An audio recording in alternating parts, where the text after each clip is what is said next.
You're live, Mayor. Okay, let's call to order the special meeting for February 11th.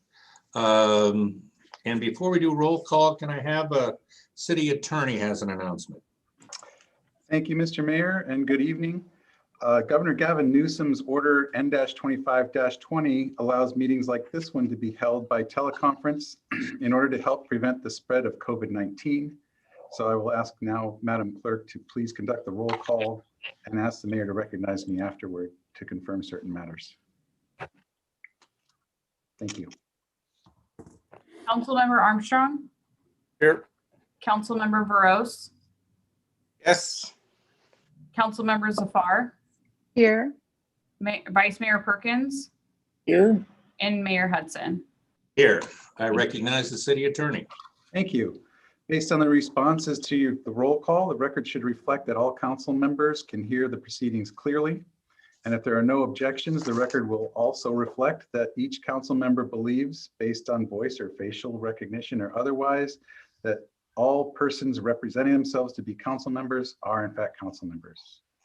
And seeing no objection, I'll turn it back over to you, Mr. Mayor, with the reminder that all votes must be taken by roll call tonight. Okay, thank you.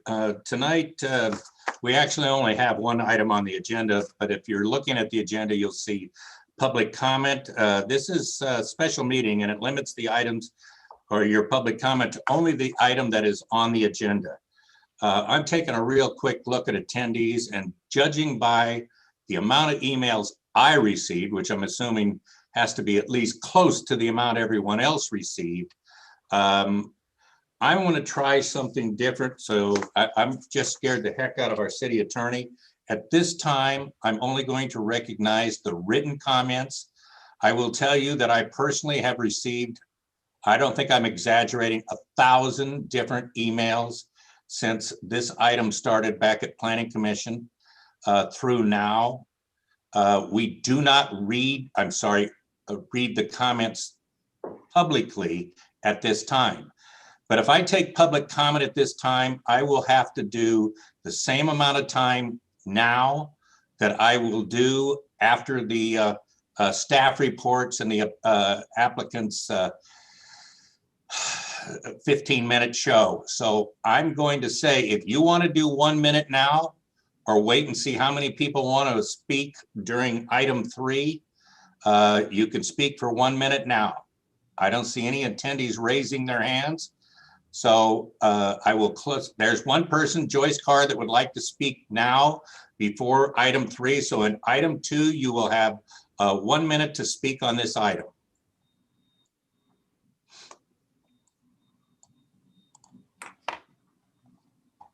Okay, can you hear me? Yes. Good evening. Okay, my comments, I had longer than 1 minute, but I'm just saying that I am on opposition to the Costco gas station. It's going to add more traffic, which everyone is concerned about in this town. Also, it's going to involve health issues with gas fumes and underground tanks. And lastly, I'd like to know what the tax revenue will be from this. And I please hope that you will vote to not have this and to keep our city safe and beautiful. That's what your constituents want. Thank you. Thank you. Next speaker is Steve. Again, this will be just 1 minute.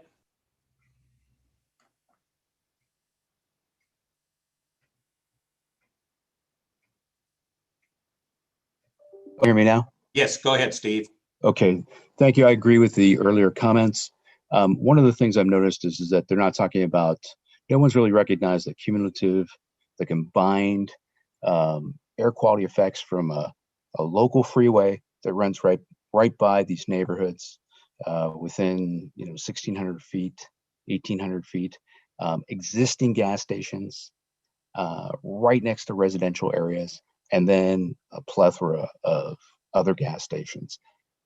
Adding 32 more gas station pumps or 16, whatever it happens to be, is going to create a really bad environment. And I thought we were trying to get away from this. I know ceremony is progressive, but I was surprised to see that this was even come up. There's going to be a lot of liabilities with health and other issues. So Thank you Okay, for thank you, listening. Steve. I appreciate it. Thank you. Kelly Alvarez.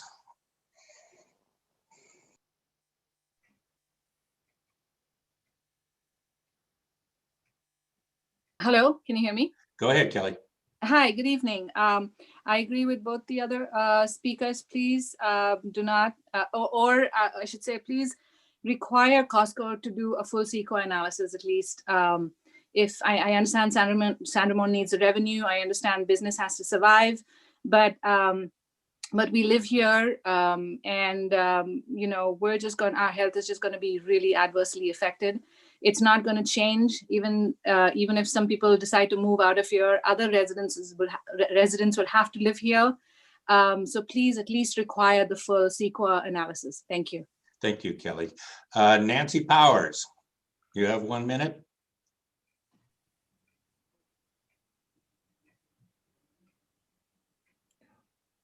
Okay, can we get Nancy in? Okay, did I do it? Go for it, Nancy. Okay. I am in support, great support of the Costco gas station. I'm a 5th generation Bay Arean. I bought my first home in San Ramon in 1968. I've just retired as an attorney. I love the idea of having a Costco gas station in that location. I have one question. I've tried to find this in the paperwork. Is there any provision for solar panels on the roof of the station? We will get you that answer during the presentation. Thank you. As far as I'm concerned, there's always room for solar. I would think. Thank you, Nancy. Okay. DF, you have 1 minute.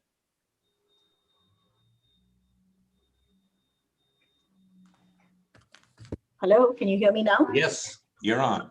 Thank you. I want to say that there's a lot of information that was sent on the emails to you, pegging each point, each bullet point, both on all the information that was sent via Costco and its partners in the last 3 planning commissions meetings, as well as the email that was sent to you in bullet points yesterday, marking everything, including its connection to your North Camino Ramon plan, its connection to the board, Bay Area quality management, and the amount of feet you're supposed to be away from a gas station as big as this.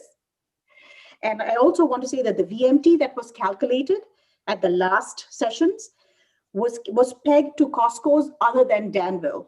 And therefore, the numbers at which you arrived at for the VMT miles calculated, which is impactful to you because of the traffic you're going to see on the street, is not accurate. And and therefore, when you're looking at all of those pieces, I would appreciate it if you would take a cumulative impact to see overall traffic, air, noise, and you may note then that it doesn't really qualify for the infill CEQA exemption. And the Supreme Court has held this standard in documents as recent as 2017 for... We're going to have to cut you off there, DF. We want to get into the actual presentation too. I know 1 minute seems short to a lot of people, but the single best public comment I've ever heard in 12 years on the Air District was 30 seconds. And after 1,000 emails, you pretty much get an idea of what's going on. And I bring this up now because I think I know where Carl Cox is going. I've gotten more emails from him than anyone. Carl, you have the floor. If we can get Carl in here.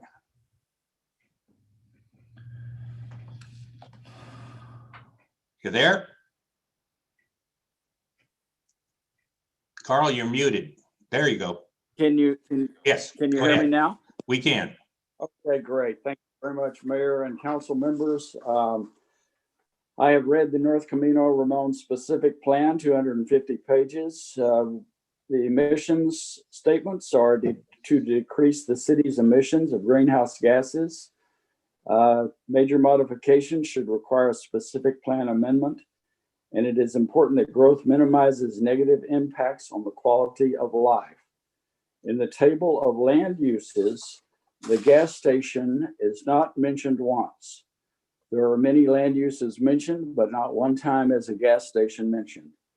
I think first, because there's no fueling facility was wanted. There are 8 gas stations within 2 miles. The goal is to reduce greenhouse emissions. The goal is to minimize negative impacts.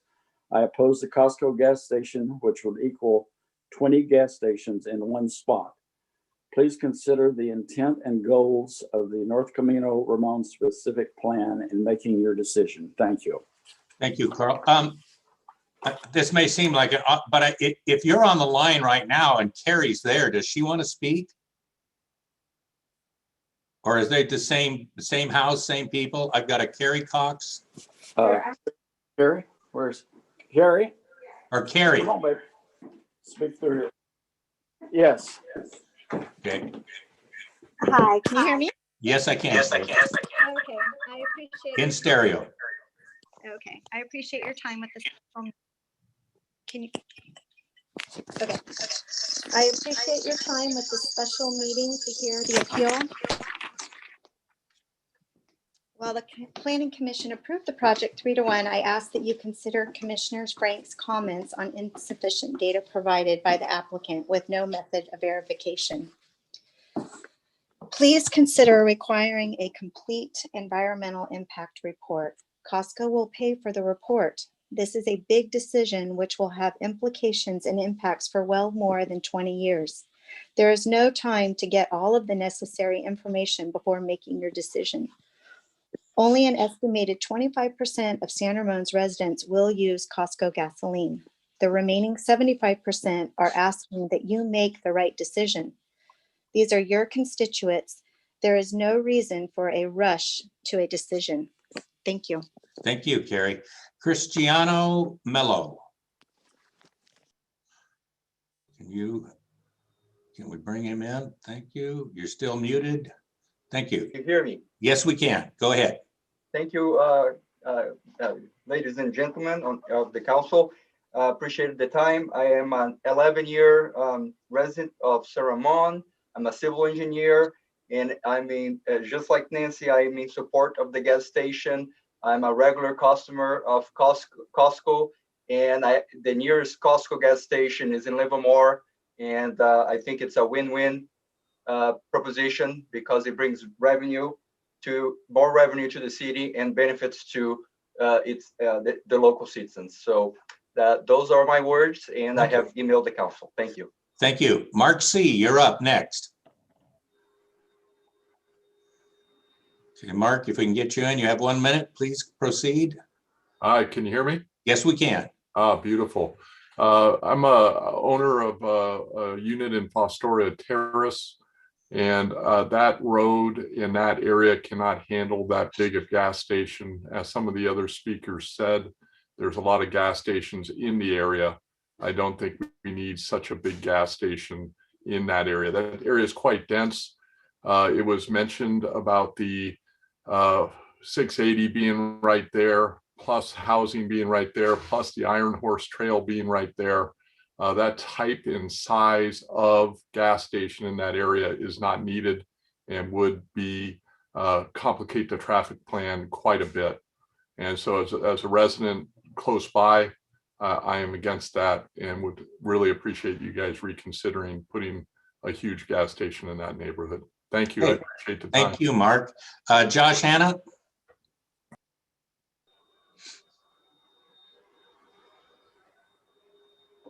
And you're still muted, Josh. Go ahead, though. Unmute. Uh-oh. Can we get Josh unmuted?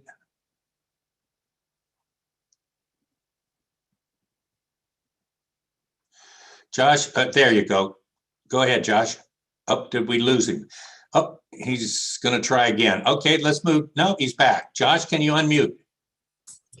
Can you hear me? Yes, go ahead. Okay, 1 second.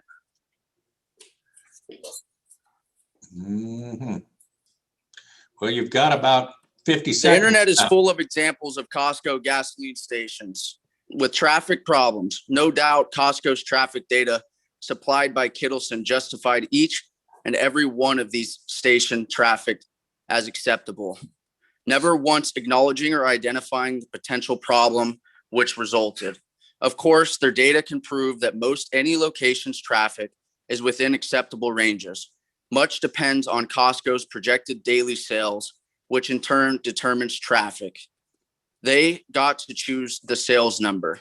No peer review was given to the sales that Costco chose. Is 12.5 million gallons correct? Should it be 25 million or maybe 34.5 million used in the air quality study by Ramble? Costco has used a very low number for projected sales.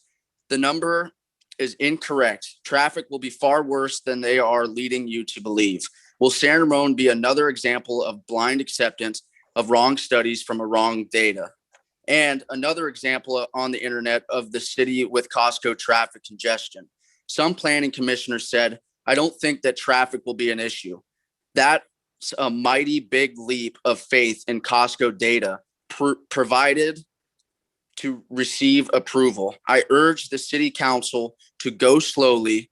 There is no need to rush to a decision solely based on Costco's data.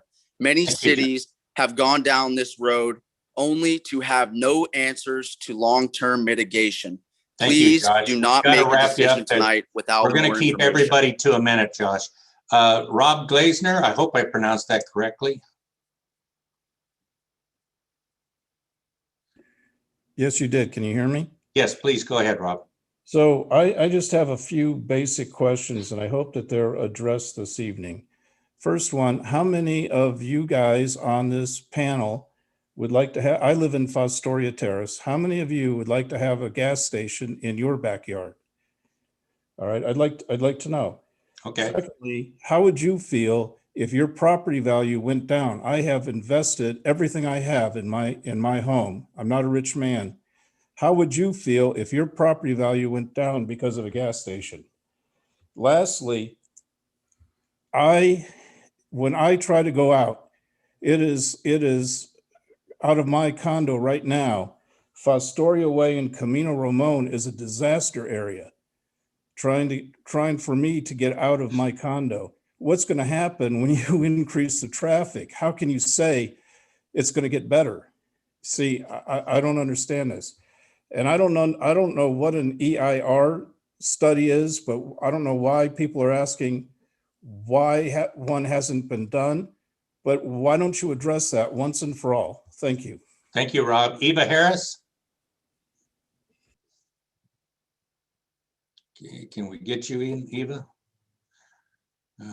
Unmute, please. Okay, hello. Hello. Hi, I just want to say that I am in favor of the gas station. I don't have facts to back it up, but my opinion is that the people who already go to Costco are already there. It's also going to save an extra trip to a gas station, especially for a mom with young children. They could just do one-stop shopping. I know we do need an analysis, and if Costco pays for it, why not? So that's all I have to say. Thank you. Time back. Thank you, Eva. I sure hope that thing wasn't on mute when I did this. I just looked down and saw the line through it. Okay, is it Caitlin Mooney? Hello. Hi, Caitlin. Hi. I just want to say I'm opposed to the Costco gasoline proposal. I asked Costco to please tell us the sales at their gas stations that have 32 pumps or more. This data is being kept proprietary. Yet you, the council, are being asked to make a decision with no verifiable supporting data. Also, I would like to add, Costco's application is for a service station, as noted on the staff report agenda. Costco is not a service station. By the municipal code definition, a service station cannot have a private fueling, which is not available to the general public. Costco's gasoline requires membership and is not available to the general public. It is not a service station. The application is wrong. Again, I oppose the Costco gasoline proposal. Thank you. Thank you, Caitlin. Christine Santiago, you have the floor. And again, there will be another time for public comment when we do the staff reports, just not a second time for the speakers that are speaking now. So Christine, you have the floor. Yes. Hi. Thank you for hearing me out. Could I speak later again? No. Is that possible? No, only No? once. Only once, so it's only 1 minute. Okay. Yes. Let it be known that I am not in favor of the planned building of the 32 pump Costco gas station in Fostoria Way. This would be the largest gas station in Northern California, surrounded by residences and small businesses. If built, the Costco gas station will add to more congestion, heavy traffic, not only on Fostoria Way and Camino Ramon, but also in surrounding areas up to the freeways on and off ramps. Can you handle potential fires, accidents, deadly accidents, cars colliding, pedestrians getting hit by vehicles, fires, and deadly fumes caused by accidental fuel spillage by Costco gas tanker trucks? Do you have the manpower and also the funding to handle all these? So I beg you to please consider human lives over profits from the Costco gas station. The taxes are not really Thank you, that Christine. great. We're gonna have to cut you off right there. We want to get everybody Okay. in. Don Mayday, I hope I'm pronouncing that correctly.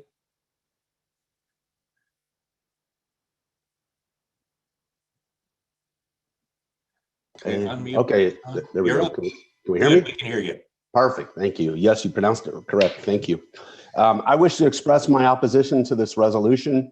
The underlying traffic data that was used in the analysis was incomplete. As Commissioner Frank said, the data has been handpicked by Costco, and Costco has refused to give additional data on membership, which is what they said drives their fuel sales. There's no information that they're willing to provide on the increase in membership or members' purchases increased based on this additional fuel. There's additional data is needed to discern the true impact on traffic. I urge you not to support Costco's application without complete data, and an independent ERR is needed. Thank you. Thank you, Don. Mary Ann Chapman?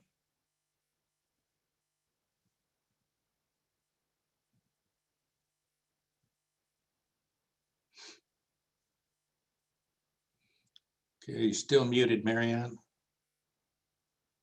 Did we lose her?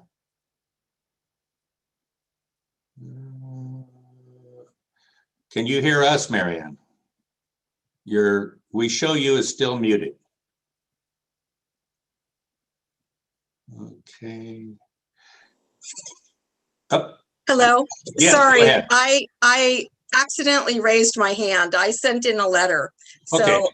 I didn't need to make a comment. No problem. We've got, Sorry about that. believe me, we got your letter. Oh, We good. got everybody's letter. Thank you, Mary Ann. All right. We'll go to Michael Pinto. Okay, and unmute Michael. Hello. Yes, go ahead. My name is Michael and I'm 12 years old. Yes. I am in opposition of the Costco gas station in San Ramon. Yes. And as a 12-year-old resident of San Ramon, this might affect the environment. And when I grow up, this is going to affect me. I also have an aunt who lives next to, I also have an aunt who lives next to the Costco, and I'm very concerned about her health. I wouldn't want anything happening to her. So at least conduct a test or something to make sure that she's safe and every resident and small business nearby Costco is safe. Thank you for your time. Thank you, Michael. Kathy Kodalak, I hope I pronounced it right. I'm on a roll. I'm ready to take on Zafar. No, I didn't get it. You hear me? Up on the look. Yes, go ahead. You are on a roll. Awesome. I'm going to take a little different approach. Okay. I do agree with all the opposition comments. I'm strongly opposed. And my opposition is growing because I've been a San Ramon resident for more than 40 years. I've been in the fueling industry for about the same amount of time. But what really struck me as inappropriate was the Costco letter, I'll call it a pandering letter to the community that Costco sent out in the past few days, to its card members. And I have to say, I've been with Costco before when they were Price Club, so I'm a very loyal customer. But when I get a letter saying they need my support, and here's what I need to do to support them, regardless of what my opinion is, that is wrong. It's not appreciated, and I'm personally insulted. So again, I strongly oppose it. You need to take a letter at their efforts at pandering their entire warehouse base. Okay, thank you, Kathy. All right, I think my streak is just about ready to end. Is it? Seper? S-E-P, yes, you're up, please unmute. Yes, thank you for your time. Listen, guys, I'm not a member of Fostoria Terrace, and I don't own a gas station.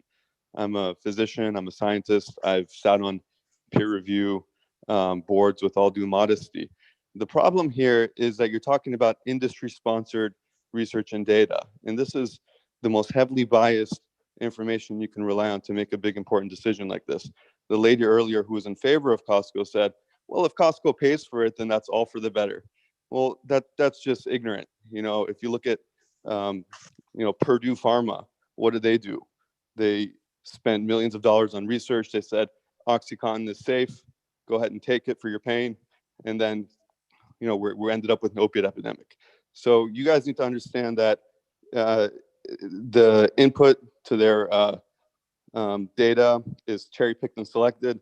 You have to have a high level of skepticism for this. Thank you. Bye. Thank you. Our last speaker in the first round will be Stacy McPeak. You'll have an opportunity to speak after we do the staff report. So Stacy, wrap us up before we start into the appeal. Hi, can you hear me? Yes, we can. Okay, great. Thanks for your time. I just want to say that, the size of the gas station was never considered in the North Camino Ramon specific plan, as Commissioner Frank had noted. The plan was really vague.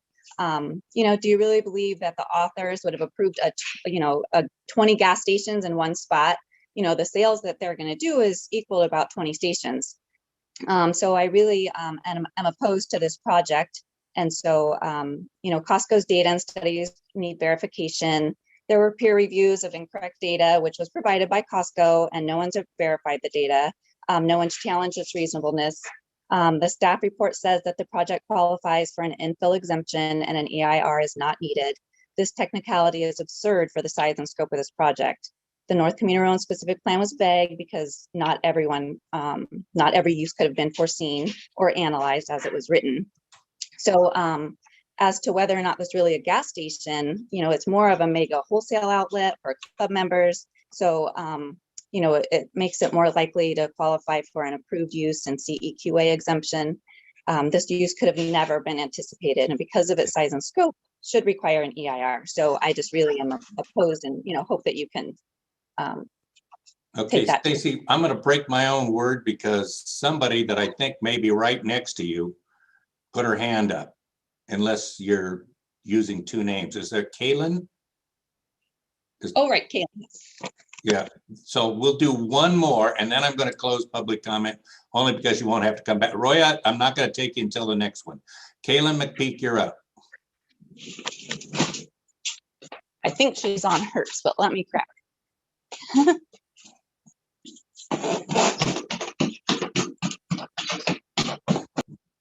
Well, I don't need no timer, Christina. It's all in my head.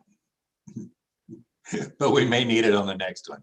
Okay, Kaylin, are you still there? Or this Podolsky's timer? Kaylin, are you still there? Going once. Yes, I'm still here. Okay, go ahead, Kaylin. You have the last minute. Okay. City council members, doesn't Costco gas contradict everything that we stand for? You need to change your microphone or something. You're coming out echoey. Okay, sorry. Okay. Doesn't Costco gas contradict everything that we stand for? Clean air, less fossil fuel, a beautiful city, less traffic congestion. Costco says the idle time is 8 minutes per vehicle, 16 times longer than our city sign. Everything that we as children have been taught says that this project is wrong. What kind of message would you be sending to my generation and to generations to come? Is it the big corporation convinced the San Ramon city leaders that sales tax dollars were more important than our climate, than our air quality, more important than our lives? In your heart, you know that this project is wrong for this location. People live here. Kids like me live here. Thank you for your time. Thank you, Kaylee. Public comment is closed. That's item number 2. We'll move on to item 3. And that is new business. This is a resolution number 20-21. I'm sorry, 2021-31. And there's an appeal. Let me see where I'm at. Martin, can you give a description of the procedure, which consists in order of the following? Yes, we should have the city clerk announce this this item. Or all right, she can do it. But and then I'll give a brief overview. Go ahead, Christina. You can read the same thing I did, but yours will be better.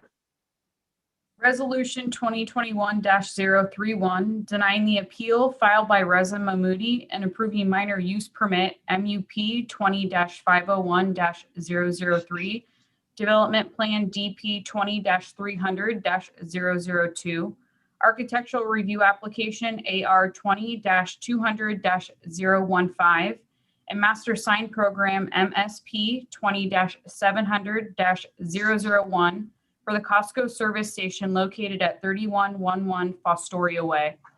Staff report by Planning Division Manager Lauren Barr. Okay, and you're going to do a little spiel before Lauren, correct? Yeah, just to give an overview of what the process is for appeals. Yes, Lauren Barr will be giving a staff presentation that will be followed by an appellant presentation. And then the applicant will have an opportunity to give a presentation as well. Council will then ask clarifying questions of staff if there are any, and then I'd ask that you open the public hearing formally, and then we would have an appellant rebuttal, and then there would be a motion to close the public hearing or to continue the public hearing if the council so desires. And from there, the council can go, can treat any motion as a normal motion to be treated.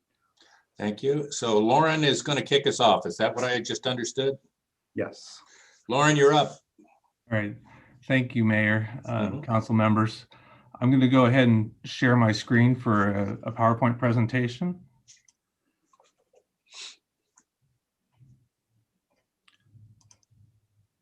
Can you see it? Yes. Okay.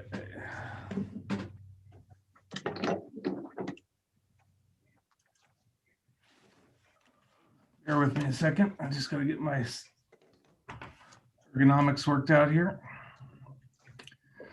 Okay, in terms of a little bit of project context, the site of the service station shown with the large star in the center of the screen. Costco warehouse is immediately to the north. The Burrell property is to the northwest. We have Sponge's Car Wash to the east, a Shell station to the southwest on Crow Canyon Road, and the Fostoria Terrace townhomes to the northeast. The project site is designated as mixed-use commercial. This is the Office Depot site. It's also under the North Camino Ramon specific plan. It's designated commercial mixed use. And then there is a provision within the specific plan that allows for service stations with a minor use permit. I would just add that the service commercial uses that allow for the gas station are part of the appendix to the specific plan, and were added in during the adoption of the plan to continue to allow service commercial uses in this area. So the site itself is a 2.88 acre lot. It's surrounded by commercial uses. The nearest residential development, as we mentioned, is the townhomes to the north, approximately 520 feet. It's sort of northeast, I should say. The building itself, the Office Depot building, is approximately 30,000 square feet that would be demolished. The proposed service station is a 32 fueling spots or 16 pumps. They're also proposing a signalized intersection at the driveway to Costco and also entry to the site. The proposed hours of operations are 5:30 a.m. to 10 p.m., 7 days a week. Here is an example of the architecture and design of the facility. This is a view from Fostoria. Again, it shows just a basic canopy and the number of pumps along with the proposed signage. So in terms of a little bit of background and timeline for this, the application was filed back in April of 2020. It went through an architectural review board review in May, and then moved on to Planning Commission on October 20th, 2020. At that time, as you're aware, there were many comments, over 70 written public comments, and approximately 30 speakers at that particular meeting. The item was continued to November 17th for additional discussion and additional opportunity for public comment. At that meeting, the Planning Commission asked that the city and the applicant provide additional technical analysis as well as a peer review of the air quality analysis that had been provided with the applications. That public hearing was then continued to December 15th. But in the interim, before we went to that final Planning Commission hearing, we also presented the project to the Economic Development Advisory Committee, and they ultimately recommended approval to the Planning Commission. The hearing on December 15th, again, we solicited public comments from the public and also responded to those technical inquiries regarding traffic and air quality. And then at the conclusion of the public hearing, the Planning Commission adopted Resolution 1820 approving the project. As you're aware, there was an appeal filed on December 21st, 2020 by Reza Mahmoudi. So the grounds for the appeal as listed are, it's a fairly large packet, but we're going to summarize here. There were a number of documents submitted during the public hearing process that were then resubmitted as grounds for the appeal. And that included the prior documents disputing the traffic study prepared by the applicant's consultants. It also included, the second ground was again comments disputing traffic data that was used by the applicant, and then also documents disputing air quality impact analysis prepared by the consultants for the applicant as well. The prior comment letter also stated that there would be, the appeal letter stated that there would be concerns about, impacts to local gas stations and community. It'd be unfair impact to smaller retailers. And then there were a number of other suggestions of deficiencies that were included, such as the belief that a full EIR would be required, fiscal study and cumulative air impact study, as well as additional operational requirements needed to be clarified. So in terms of a general response, before I get into a few of the key factors, again, these items that are the basis for the appeal were provided to the Planning Commission and part of their decision-making process. So they were considered, including the responses that came from the city's peer review, as well as the follow-up analysis prepared by the applicants. And so once again, this is not new information, but yet it is part of the decision record. And so the appeal is basically asking for another look at that particular data. So just to touch on each of the points briefly and give a little more context, related to the traffic study prepared by the Costco's consultant, The city did peer review that. With the traffic engineer for the city was involved in verifying the scope of the analysis as well as the data assumptions that were used. The particular trip rate that was generated is actually more conservative than the IT generation rates for the similar type of use. The analysis concluded that streets in the project vicinity are not at or over capacity. The study did recognize and recommend that a signal at the Costco driveway intersection would improve the current level of service on the streets. Again, there are currently some concerns with the intersections, and the signal will help improve that. Also, the study did do an estimate of vehicle miles traveled and indicated that there would be a reduction from the service station. And again, that's related to trips that would regionally that would be traveling to other facilities to buy Costco gas. The second item was, again, related to the data used by the applicant for their analysis. And so again, the analysis was based on data from other Costco facilities. And so that was used to create a more accurate reflection of how Costco operates.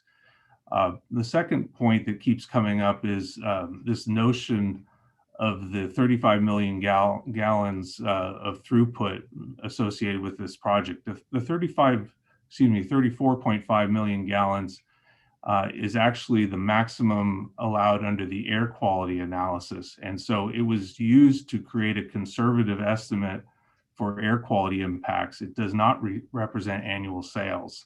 And so there seems to be some confusion around that particular point. And as I mentioned before, the city traffic engineer peer reviewed the reports and supported both the methodology, data sets, and the conclusions. The appeal item number 3 was related to the air impact analysis. Based on the comments from the Planning Commission, the city contracted with First Carbon Solutions to do a peer review of the air quality analysis. And the peer review concurred with the methodologies and assumptions, as well as the general findings related to the air quality analysis. And again, that analysis is based on the Bay Area Quality Management District's criteria. And the results of that analysis indicated that there was no significant risk impact from the proposal, and the project would not exceed any of the CEQA levels of significant that would trigger an EIR in this case. So again, there was some concerns about economic impact to smaller retailers in the area and that it should be considered. The primary response to that is it's actually not within the purview of the city to pick and choose which retailers we will get approved and which won't. We evaluate all service stations based on the same set of criteria based on zoning and municipal code. The other thing about this is, Costco is a membership only proposal, so there's still a need. And actually one of the commenters tonight mentioned that it's only a small percentage of, well, not a small percentage, but a percentage of the uses that or public that can use the Costco area. So that changes the dynamics and still creates a need for retail service stations in the area. The applicant did provide a case study from ALH, Urban and Regional Economics, that talks about potential impacts from Costco gas stations.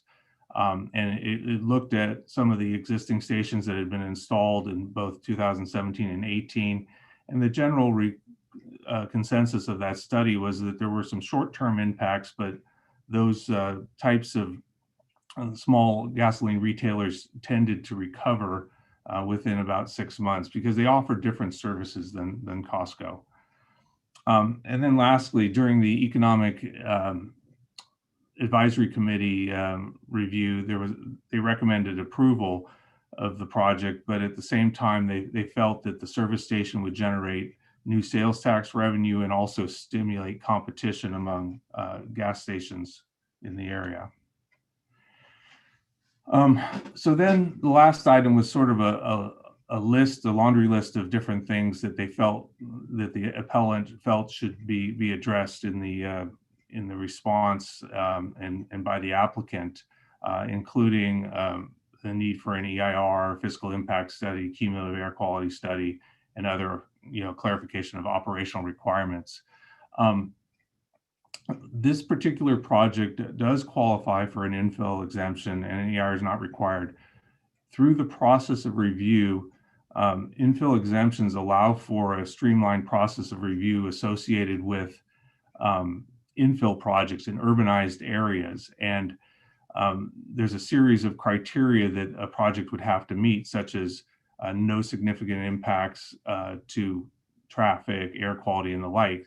And that was really the basis for requiring all these technical studies. Those were to demonstrate that this project actually qualified for the exemption. And so we went the additional measure to have those studies prepared and peer reviewed so that we felt comfortable that the exemption was appropriate. Planning Commission also considered several items that were listed on, by the appellant, including the hours of operation, as I mentioned, delivery schedules, is basically proposed during the business hours. There was a discussion about queuing capacity.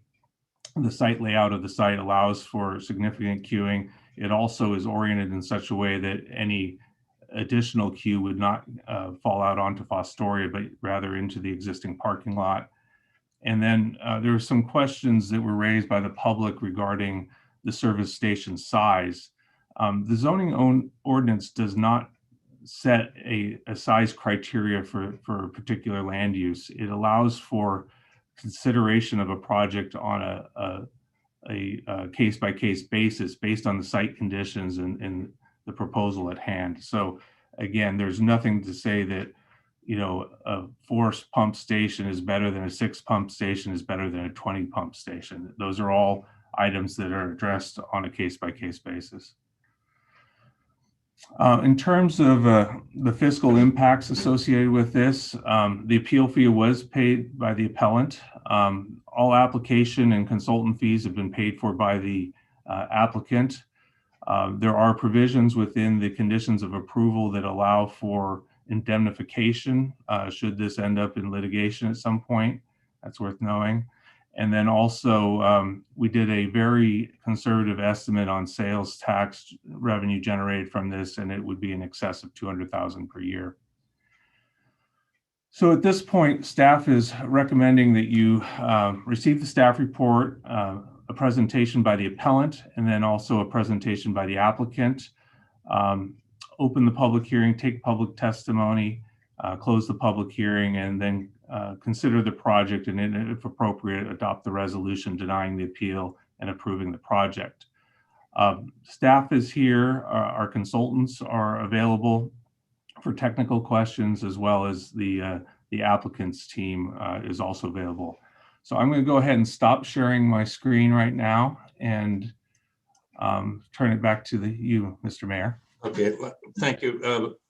Lauren, what we're going to do next is hear from the appellant first for a 15-minute time limit, then the applicant. After that, I would ask if council has some clarifying questions of staff, we can ask them. Let's get all the information at once, ask the questions, and then we'll go ahead and take a 5-10 minute break and come back and open up the public hearing, if that's okay with everybody. I'm kind of seeing nods, but Sabina's not on the thing, but I'm going to assume she wants to also take a break at that time. So let's hear from the appellant, and I understand that would be, is that Reza Amoudi? Are you the appellant on this? I don't see a hands up, but I'm assuming he's the person that's going to want to speak first. Is that correct?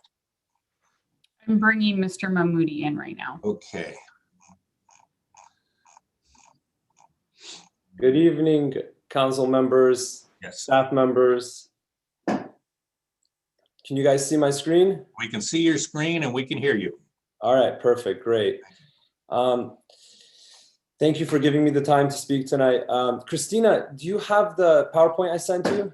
Yes, are you ready? Right into it so you guys, I can make this quick for you guys. Okay. I'll go ahead and share my screen right now. That's why we did a minute.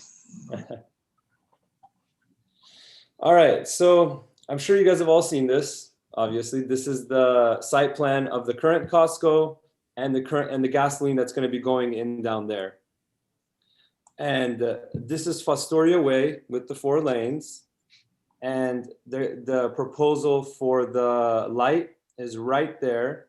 And I know you guys all know this. I'm not trying to explain this. I'm just trying to bring in a visualization into this right now together, and then we'll go from there. So the cars are going to be leaving from there through that red light. That's at the current Office Depot. So if we see this map, let's go to the next page, please. So if we go with what Kittleson Matthews came up with, 12.5 million gallons a year throughput. Average gallons per car is about 10 gallons. So that's 3,400 fill-ups. And I did the math there. So 12.5 million divided by 365 a year, 34,000 gallons a day divided by 10. That means about 3,400 fill-ups per day, meaning we have about 6,848 ins and outs. So you're going to have 3,400 cars going into that parking lot and coming out of that parking lot. And just so you guys know my background, I'm not a practicing civil engineer, but I got my degree in civil engineering with an emphasis in structural engineering. So not traffic, but we had to take courses on traffic engineering, do simulations. And I can tell you that traffic signal that goes in, they're going to have weighted pads that go in there that, knows if there's a car standing there. So every time a car wants to come out of that parking lot, go into that parking lot, there's probably going to be a light change. So the light is going to turn red, all the cars are going to stop, and then one person has to go. So that's if we go with 12.5 million gallons. I think it's going to be on the higher range because Costco is putting in 3 40,000 gallon tanks, which means they have a storage capacity of 120,000 gallons. That's a capacity to do over 43 million gallons a year. Like if you don't think you're going to do more than 12 million gallons, there's no reason to have 120,000 gallon capacity. You can reduce your risks by putting a smaller capacity tanks, and it's easier to manage. There's less fuel trucks coming in. So I think it's going to be on the higher range, but again, I don't know. So if we say 34 million gallons a year throughput, that's average of 10 gallons a car. The math is here. That's 9,300 fill-ups, meaning an 18,630 trips in and out of that parking lot on a daily basis. If we take half of that, do the average of the two, that's almost 9,000, more than 9,000 ins and outs of that parking lot. Now, so from what I'm looking at here, I see that Costco is putting 127 new parking stalls inside of that parking lot. Well, not new, there's parking stalls that are there for the Office Depot, and they're going to be putting more. So that means that there's going to be, and if anybody here has gone to that Costco, I was there a few days ago. I love that warehouse. I go there all the time. And their parking lot is always packed, always packed. I find myself parking in the other corner next to the Marshalls. And when we have 127 parking stalls across the street, employees of Costco will probably park on the other side of the street. Members will probably park on the other side of the street. They say, oh, I'll park on the other side of the street, get a little bit of extra air, walk a little bit, get a little bit of exercise, especially probably in the beginning of the new year. But this means that the crosswalk is going to be turning to a walk signal for people that are crossing that street, which means all the traffic on all 4 sides has to come to a stop. So everybody coming out of the Costco, everybody going into the Costco, everybody coming out of the Costco gas, and probably people going into the Costco gas. So that means not only do you have cars now coming up there and causing a red light, you have people. I don't think a lot of people cross that street from the Office Depot to the other side, unless they're running at the next crosswalk. So I think that because of these things, a more the city should do more due diligence. I'm not saying let's not put Costco there, but I do think that rushing into a decision like this is we're putting a permanent establishment in that location, and that's going to create a permanent change in the traffic on that road. I know I work off of Ryan Industrial Court right next to Home Depot. I take that street down all the time to Camino Ramon. So I'm sure the traffic will be a little bit more, and it'll probably be stop and go. So if we can go to the next slide, please, Christina. So this is a more zoomed in version of what I'm talking about.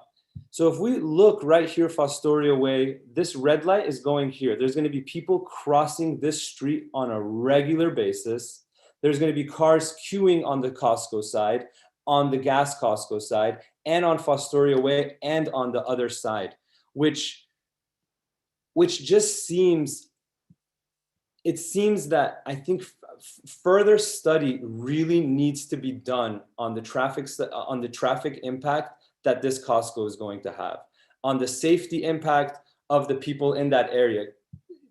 The pollution that it's going to cause also is when you have this many cars idling now because of people crossing the street, because of people trying to leave the Costco, not to mention the people idling at the Costco station. So let's see.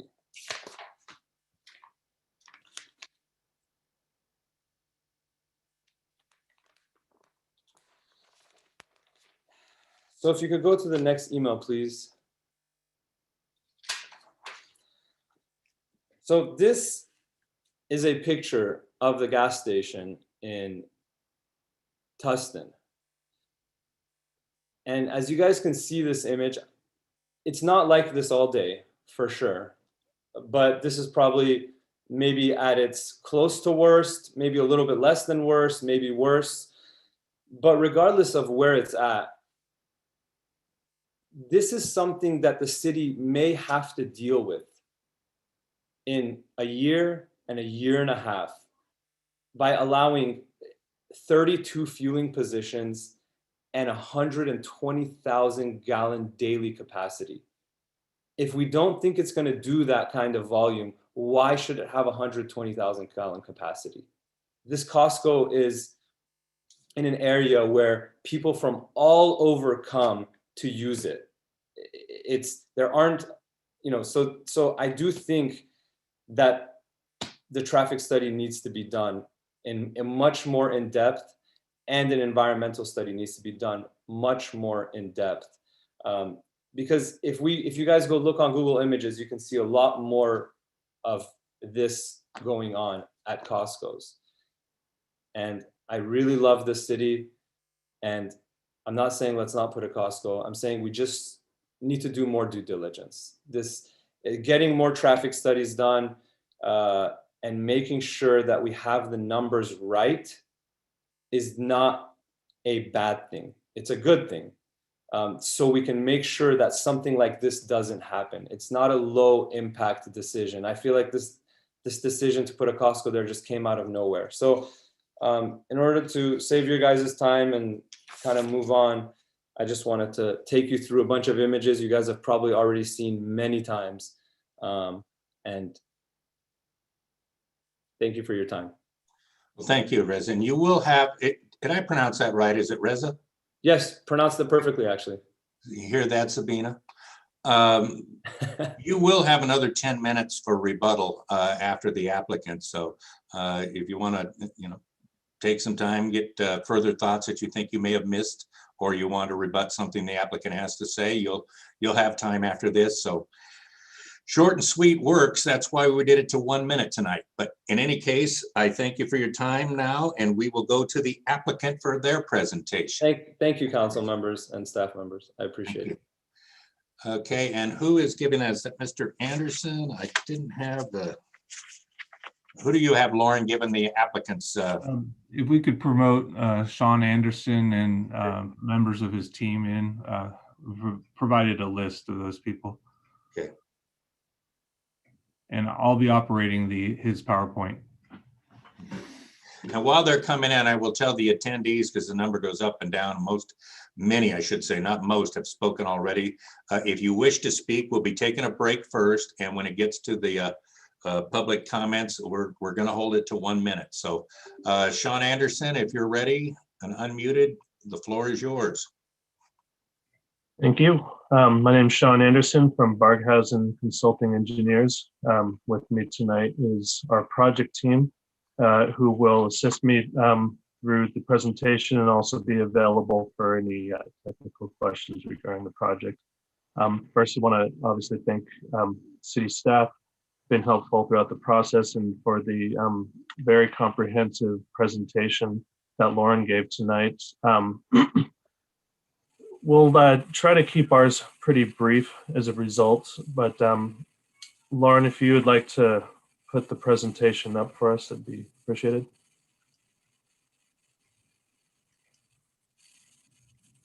Mr. Mayor, can you see it? Yes. Great, thank you.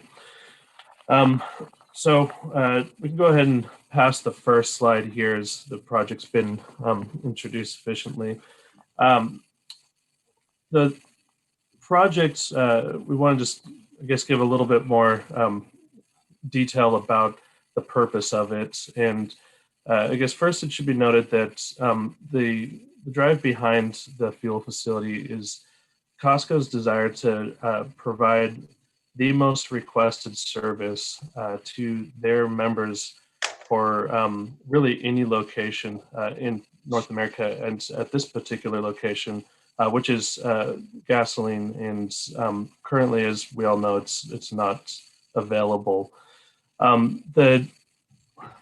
The philosophy behind the layout here is that it's intended to utilize the site in a way where we can keep existing parking along the street, which is both nice from a setback perspective, but also allows employee parking to be just across the street, which in turn frees up parking in front of the warehouse and for members, and then puts the fuel station more to the back of the south, which utilizes the site in terms of internalizing queuing, circulation, and gets it away from the street. Also, where the fuel tanks are located, it's been designed intentionally to allow the fuel truck, when they're delivering, to stay out of the queue as much as possible, so that it doesn't disrupt any of that circulation that we had planned for. So again, the idea here is to try and really make efficient use of the sites to provide a well-performing fuel product for the members at this warehouse. Lauren, to the next slide, please. As Lauren described, the project does meet the CEQA categorical exemption criteria for Class 32 infill development project. The unique nature of the Class 32 categorical exemption, as Lauren described, is that you actually need to, I guess you could say, prove up to actually meeting that criteria. The criteria is multiple categories, and in order to do so, we've prepared extensive study in coordination with the city to demonstrate that the site does not result in a significant impact to this surrounding community. And this includes biological assessment, noise vibration memo, transportation impact assessment, air quality assessment, our storm drainage design, and then of course the findings of the city staff report. And it should be noted that the studies prepared by our team would not be considered industry studies, as they were prepared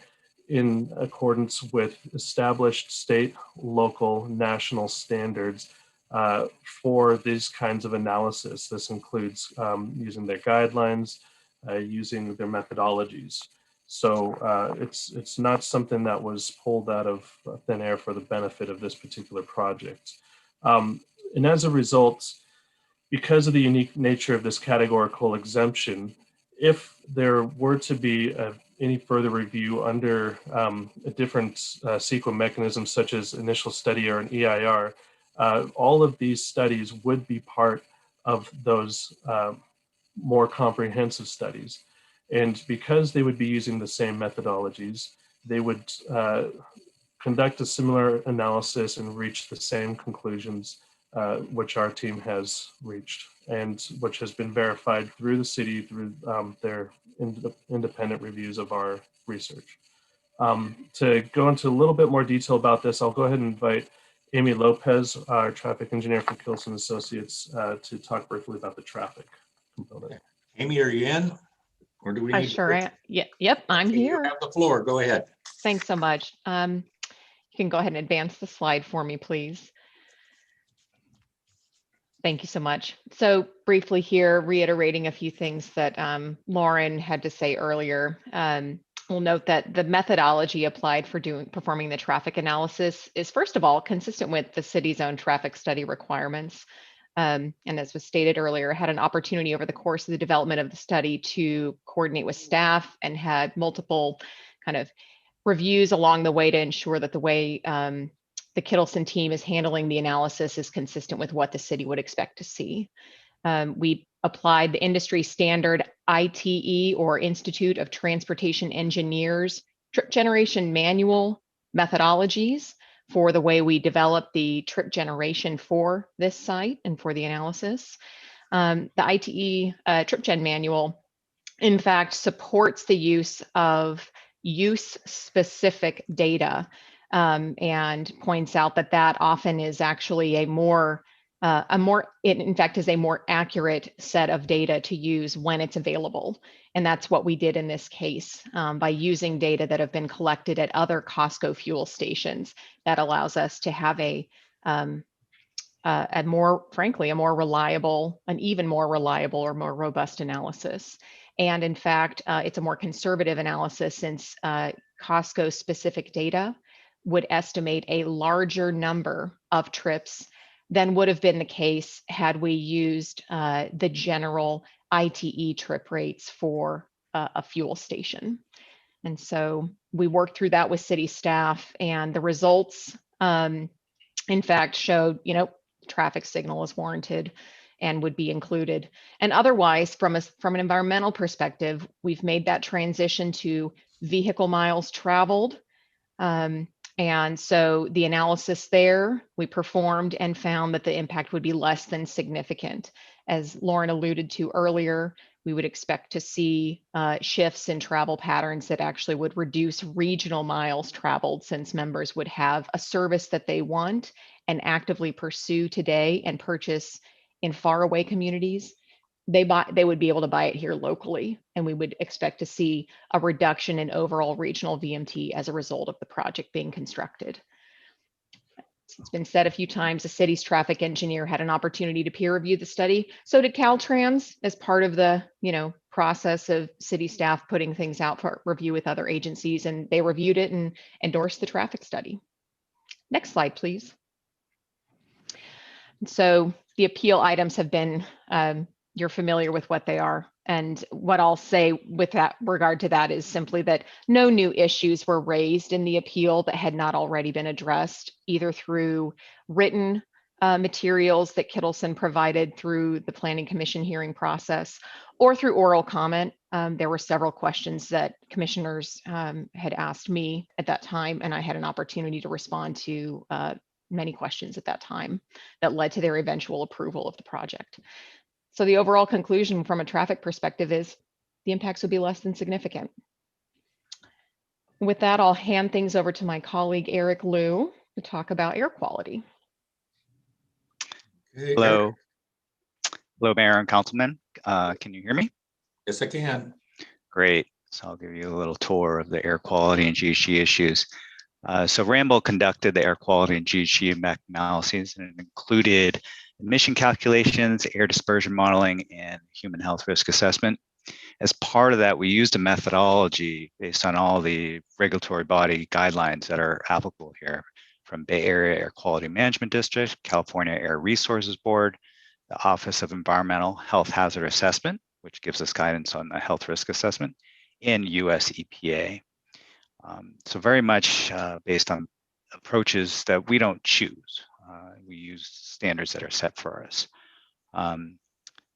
With these analyses, the project was shown to be less than significant compared to BAQMD's CEQA guidelines for air quality for the emissions of criteria air pollutants and health risks. And for GHG, similarly, we compared it as an analysis to a qualified GHG reduction strategy, which is the City of San Ramon's 2011 Climate Action Plan. So all of these findings were also reviewed, confirmed by the independent third party hired by the city, First Carbon Solutions. And it's also notable, as it's been mentioned, that all these analyses and findings would be the same if we had done an EIR. So in summary, the project will not cause a significant air quality or a GHG impact. Lauren, we can go to the next slide.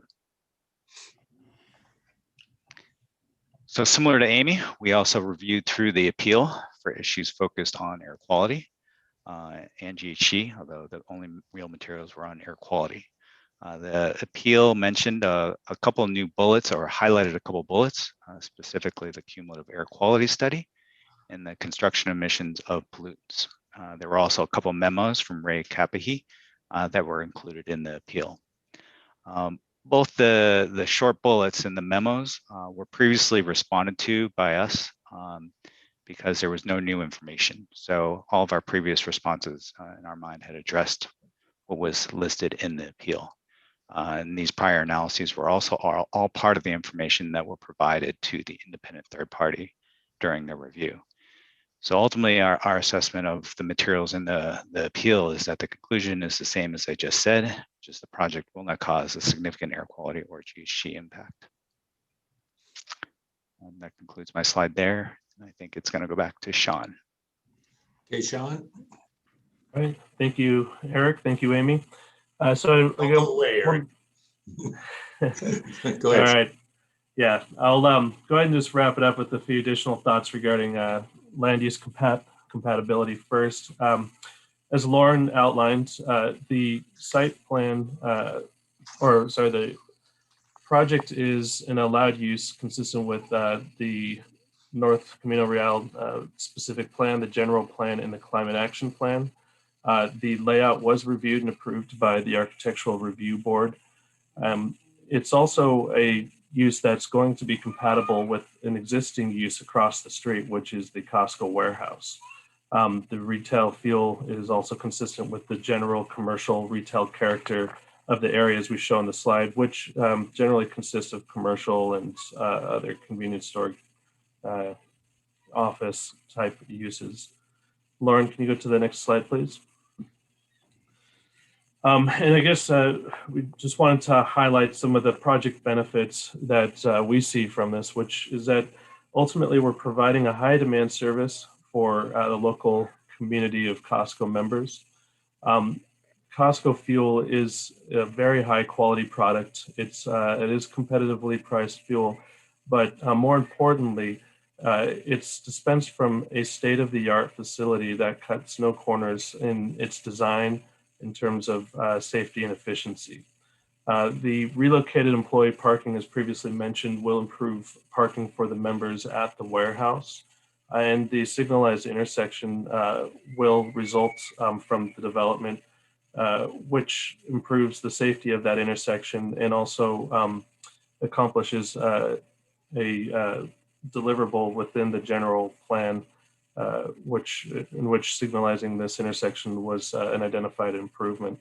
There, of course, will be an increased tax revenue, and which was again reviewed by the Economic Development Committee and approved or recommended for approval.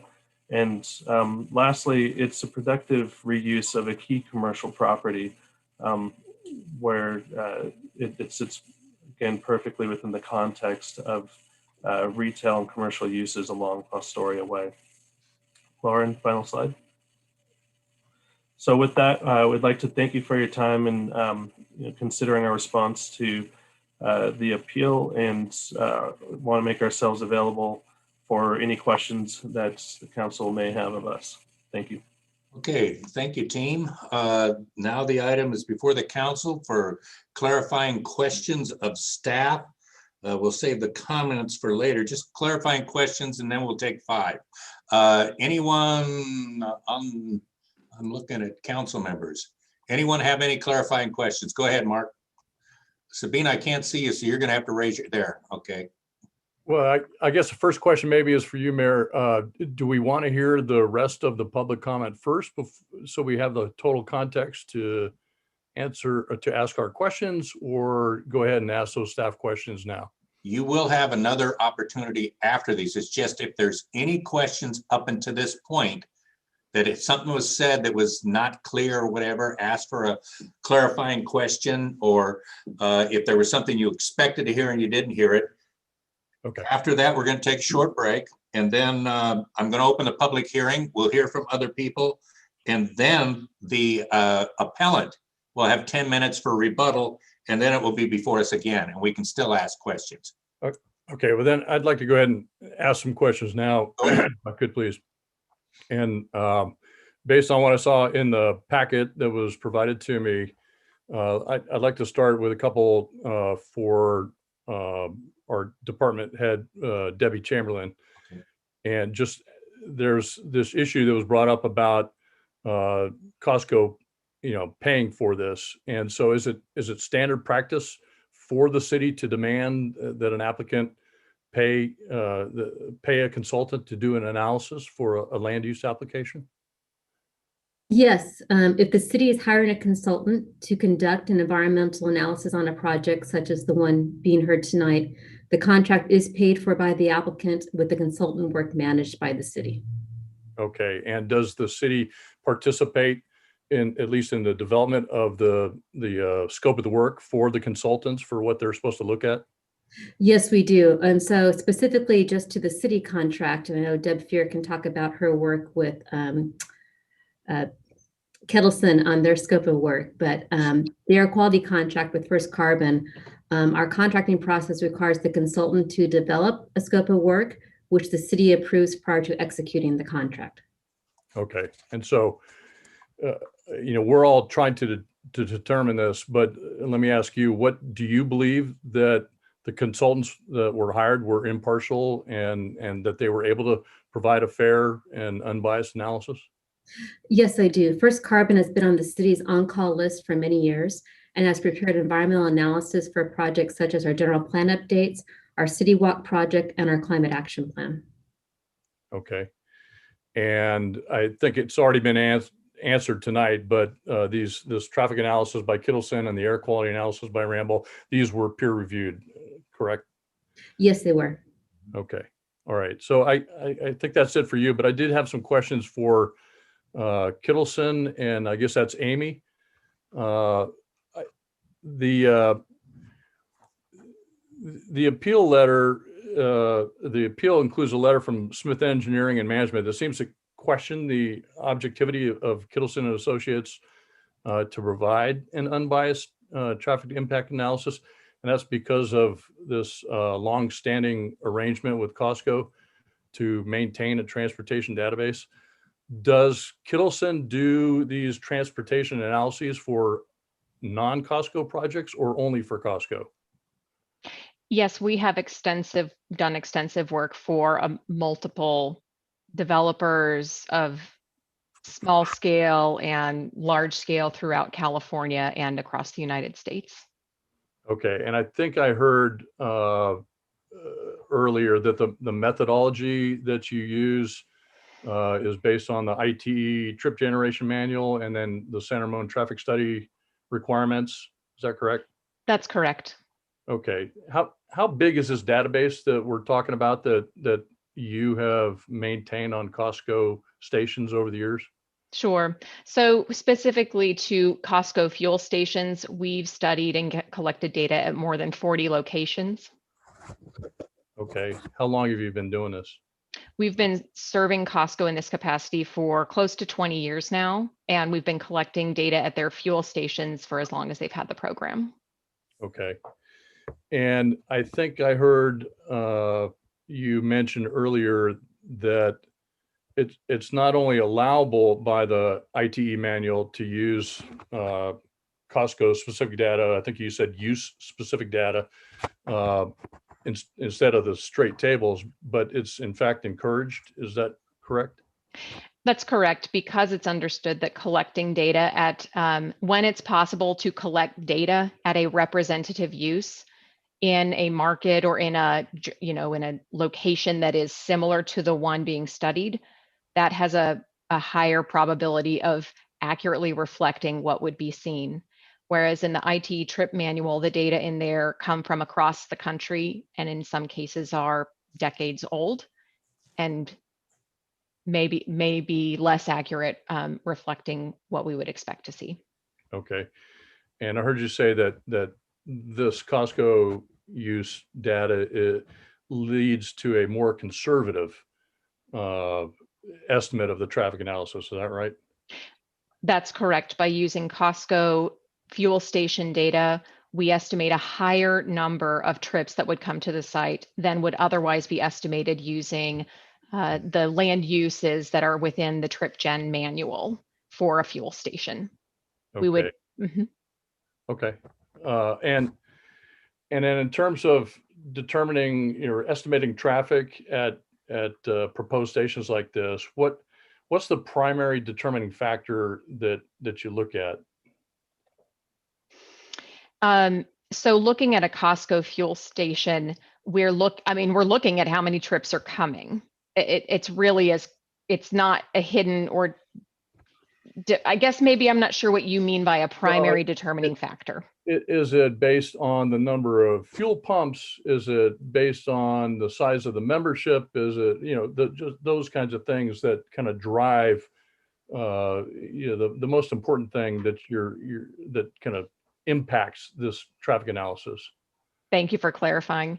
So in the case of a Costco fuel station, it's the membership at the warehouse that drives this more than any other factor. Okay, and I suppose that's a proprietary information. It is, but this question was raised during the planning commissioners themselves asked about this. And so what I can say is that the membership of the Danville warehouse, as compared to the sites where we collected data to develop the trip generation, those sites on average have a 14% higher membership than the Danville warehouse, which it leans further in the direction of having a conservative analysis. Okay, what were some of those other sites? Do you have that available? Yep, so we have data prepared from Concord, and I should have been prepared to have my list right in front of me. I'm sorry about that. But we looked at sites here in California, including, bear with me. I'm sorry for not already having it on my screen. I think you had Hayward in the staff report, but if that's one. I trust the staff report was accurate. I'm getting to the right page. Thank you for your patience. So the sites we selected for this one, Concord is in here, Cypress, a site that's in Northeast San Jose, a site in Portland, in Oregon, and then Rancho Del Rey, Rohnert Park, and also Temecula. And what is it about those? I think you just listed 7 sites that make them comparable to the Danville warehouse. It's a great question. So in addition to looking at the membership of the warehouse, we also look at the greater market in which it's located. The database itself, I have data in there from all over the country and other parts of the West Coast. But we want to look at the land uses in the area, the surrounding market, and frankly, even the circulation network that leads to the site. So all of those things are factors that inform why we would select one site over another when we're trying to have an accurate estimate of the traffic we expect. Okay, and those locations had a 14% greater membership average than the Danville. That's correct. And do any of those locations have a warehouse that's separate from the gas station like being proposed in San Ramon? Not in this data set. Nope, they do not. All of those locations have the fuel station on the warehouse site. Okay, because another objection that was pointed out in the Smith Engineering and Management study was that the Kittleson analysis didn't use a comparable station that had a separate warehouse and station like was in Tustin that was referenced earlier by the appellant. And so why not use the Tustin facility for comparison? We chose not to, as was demonstrated in that illustration there. The Tustin site, we don't consider to be representative of the kind of traffic circulation patterns we would see here. That site, I don't rely on Google aerials to make determinations about a site that you don't know when it's collected and other things. Nevertheless, we already are aware that that site is constrained because of the shape of it, and which is part of what causes the queuing spillback that the Google aerial illustrated for us. So there are some traffic patterns there that are both undesirable and are therefore not representative of what we would expect to see at this fuel station. Okay, all right. So I want to go back to this Costco specific data and better understand a couple numbers. So I read at one point where there was going to be 3,435 trips in and 300,435 trips out, a total of 6,870 fuel transactions per day. Is that correct? That's correct. And because that's a little bit different than what I thought I was hearing from the appellant. That had some slightly higher numbers there, I think. I also saw that the fuel transactions tend to peak in the afternoon, and that seems to make sense to me. So there was a figure there. The worst case in the afternoon was going to be about 576 total trips or ins and outs per hour. How does that number compare to what you find in the ITE trip generation manual in terms of estimates? Sure.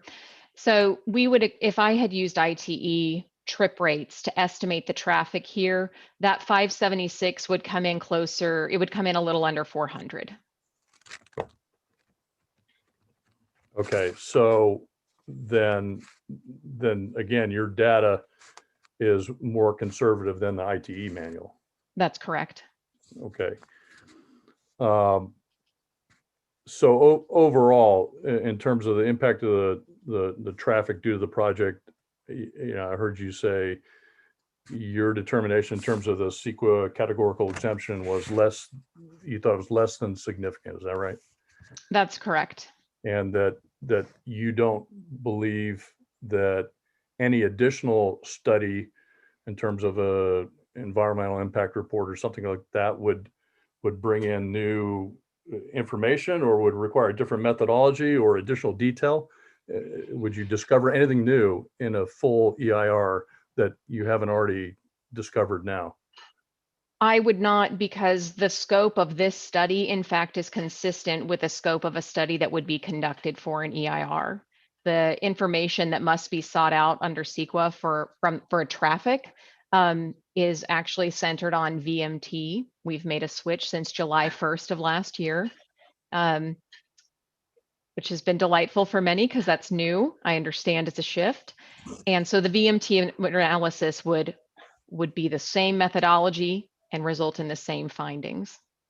Okay, so I guess last question for you then, on this VMT analysis, you did do a VMT analysis, and what was again your conclusion in terms of the kind of the regional VMT from if San Ramon and Danville Costco members use a proposed San Ramon station as opposed to going to other cities like Livermore or Concord or Hayward?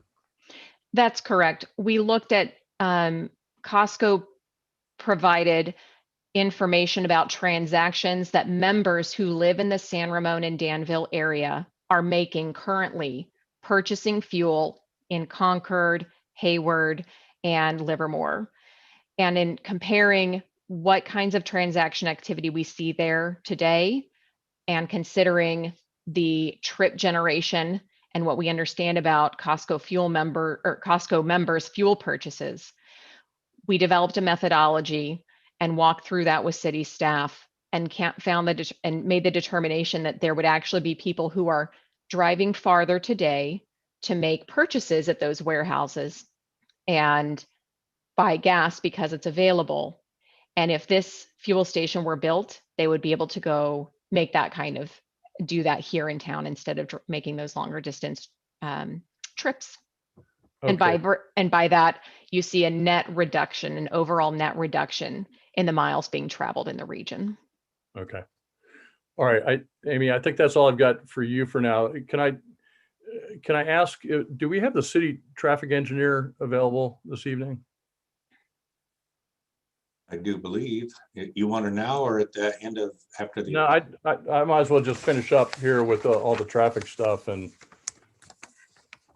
I'm looking for her now. I don't see. Oh, here. Oh, there's. Speak of the peer reviewer. Go ahead, Deborah. You have the floor. Hi, Deborah. So Amy mentioned you peer reviewed the Kittleson study. Do you concur with those methodologies that Kittleson used to arrive at their conclusions? Yes, I do. I actually worked very closely with Amy and her team to approve the methodologies. In fact, I was reviewing and approving each element before they moved on to the next. Okay. And let me ask specifically with respect to the Tustin facility that was referenced, what is it about that site that either makes it a good site to compare with the proposed San Ramon site or a less than optimum example for comparison from your perspective? Well, okay, so while the Tustin site is similar in that it is across the street from the warehouse, it's a completely different layout. The Tustin site is oriented so that the entrance to the pump stations or the pumps is oriented so you access it directly from the street, whereas the San Ramon plan, the access is around the back of the site so that you have an extra area within the parking lot, the parking area to queue. So it's less likely that you'll have any queuing into the street onto Fostoria. Okay, thank you. So you agree with the kind of the methodology of Kittleson. Do you also agree with their conclusion about the no significant impacts and that there's no need that, that this would trigger a more formal EIR? Yes, I agree with the traffic study and it covers everything that would be covered in an EIR. Okay. So let me kind of move on to a specific question about traffic on Fostoria Way. Is it your professional opinion that there might be some impact on Fostoria Way if you put in this gas station? Yes. Not you, but if the project is approved and goes forward? Yes. I mean, similar with any new project, you're always going to have some traffic that's going to be added to the streets. However, based on the standards that we have outlined in our general plan, those impacts are going to be less than significant, even though they're adding traffic to the streets. And that's a collector street. That's not a route of regional significance. It's not a arterial. This is a collector street. Is that correct? That's correct. Okay. Do you know how many additional trips there would be on Fostoria Way if the station is built above and beyond what is normally there on any given day? Yes, according to the traffic study, we can estimate somewhere between 1,900 to 3,600 new trips daily on Fostoria, which actually equates to about 950 to 1,800 new vehicles per day.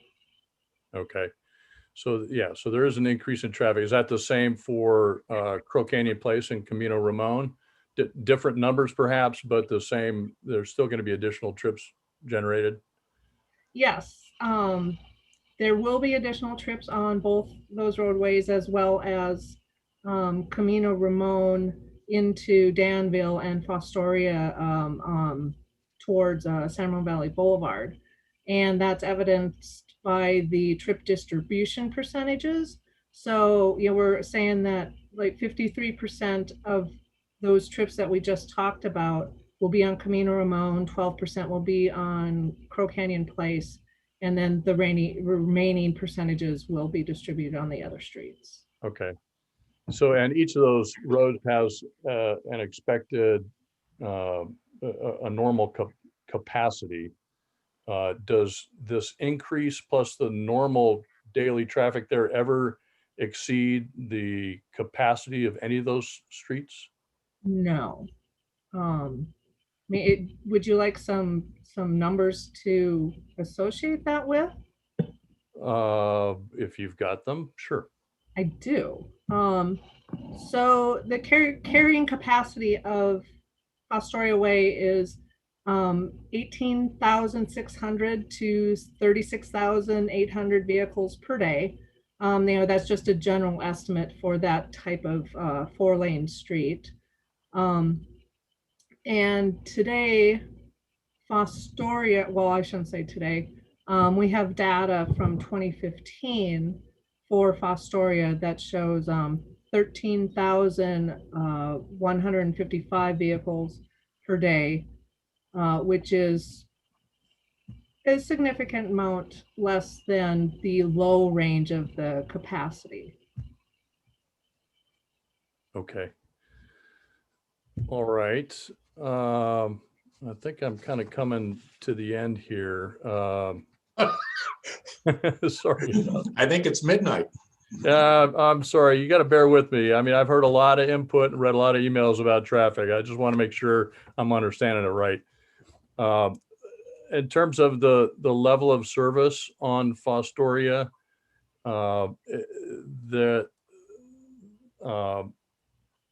if you don't put in the traffic light, well, it sounds like we're going to put in a traffic light. With the traffic light, do we have an acceptable level of service for that area? Yes. Without the traffic light, it would be a level of service F. And with the traffic light, it improves to level of service C, I believe. Okay. And what does level of service C mean? Okay, well, let me explain a little bit about level of service. It's a qualitative performance measure of the quality of the service. So we work off of or through the highway capacity manual. It's one of our industry standards, and it defines 6 levels of service ranging from A to F, with A being the best and F being the worst. So C is about average. D is to the point, or well, between D and E is the point where it's perceived by the general public, as well as data, that the delays become exceeding. Okay, so C is acceptable. Yes. And our general plan has a level of service D as the requirement. The minimum. Okay. All right. Thank you, Mr. Mayor, for indulging me with that. And I yield the rest of my time. I got news for you. You don't have any. Sridhar Barose and then Sabina. Now you take Thank you, Council Member Armstrong. You got pretty much all the questions covered for us. Thank you very much. So the traffic level of service, we got the numbers, right? So on also the air quality, I heard like less than significant. Can we get some like the number that we can see similar to our traffic level of service? What exactly it means when we say less than significant? Council Member Barose, this is Eric from Ramble. So in air quality, just to preface this, there are many different assessments. And I can certainly run through all of them with you. But let me first just answer this generally. So the Bay Area Air Quality Management district sets a number of different significance thresholds for us to assess. And we look at all of them and assess the emissions, assess the health risk to get to results, to find the answers. So I can pull up the tables and run through numbers, I guess, if that's what you would like, or maybe if there's one in particular that might be of concern. Yeah. So not a concern, but I just want to see the numbers, like typically by, like, for example, here, when we see this level of service standards, right? So we know right now with the signal we get to C, not with the D, and I got the numbers there, like, so. Well, why don't I give you, He's not talking about air quality, Eric. Let me help him out. If you go to our general plan table 5-1, the level of service standard, C is a volume capacity ratio of 0.71 to 0.80. Description reads, acceptable delays if an intersection is signalized. A few drivers may have to wait through one signal cycle. Now that's what our general plan says. Now, he's talking about transportation, not the Bach, oh, don't tell anybody I said Buckmid, Bay Area Air Quality Management District. Oh, no, no. So okay, my Mira. question is actually air quality. So what I'm giving an. Yeah, you want something parallel to what you just heard from traffic. Exactly. So let me give you one number because I have it up. So we did a health risk assessment. And so the risk threshold from BACMed, it's okay to say that, Mayor Hudson, is 10 in a million. Let me see who's listening. And so the results we got, the residential risk was 2.9 in a million. So we're a fair amount below the threshold. And that, by the way, is based on a number of different conservative assumptions, right? We want to err on the high side. We don't want to underpredict this. Sounds good. So that's an example of one number. That's good. So we are saying like 10 is a high. And in this situation, like from your studies, you think that it will be 2.9 in a million? That's right. The threshold is 10 in a million. And so what happens in air quality if you hit the significance threshold is it triggers for you to, in theory, look at all feasible mitigation measures. In the context of this exemption, it's a little different dynamic, but if we were in an EIR, we would look at all feasible mitigation measures to say, how can we get that risk below that threshold? Because BAQMD has in essence told us, hey, we really think once you hit that level, you should try to do everything you can to get below. It's a cancer standard to some extent, Sridhar. We have the highest standards in the country at 10 per million. We used to be 25 and we just changed it a couple of years ago because we had a great chairman. Sounds good. That was me, Sridhar. That was a joke. Love it. Okay, thanks, Eric. Okay. Sabina, do you have any questions? Yes, a couple of quick questions. I think Councilmember Armstrong and between Sridhar, we got some of those questions already. One clarifying question, and I think I know the answer, but I just want to confirm that this can only be used by Costco members. So if you're not a member, you're not going to pump at the station, right?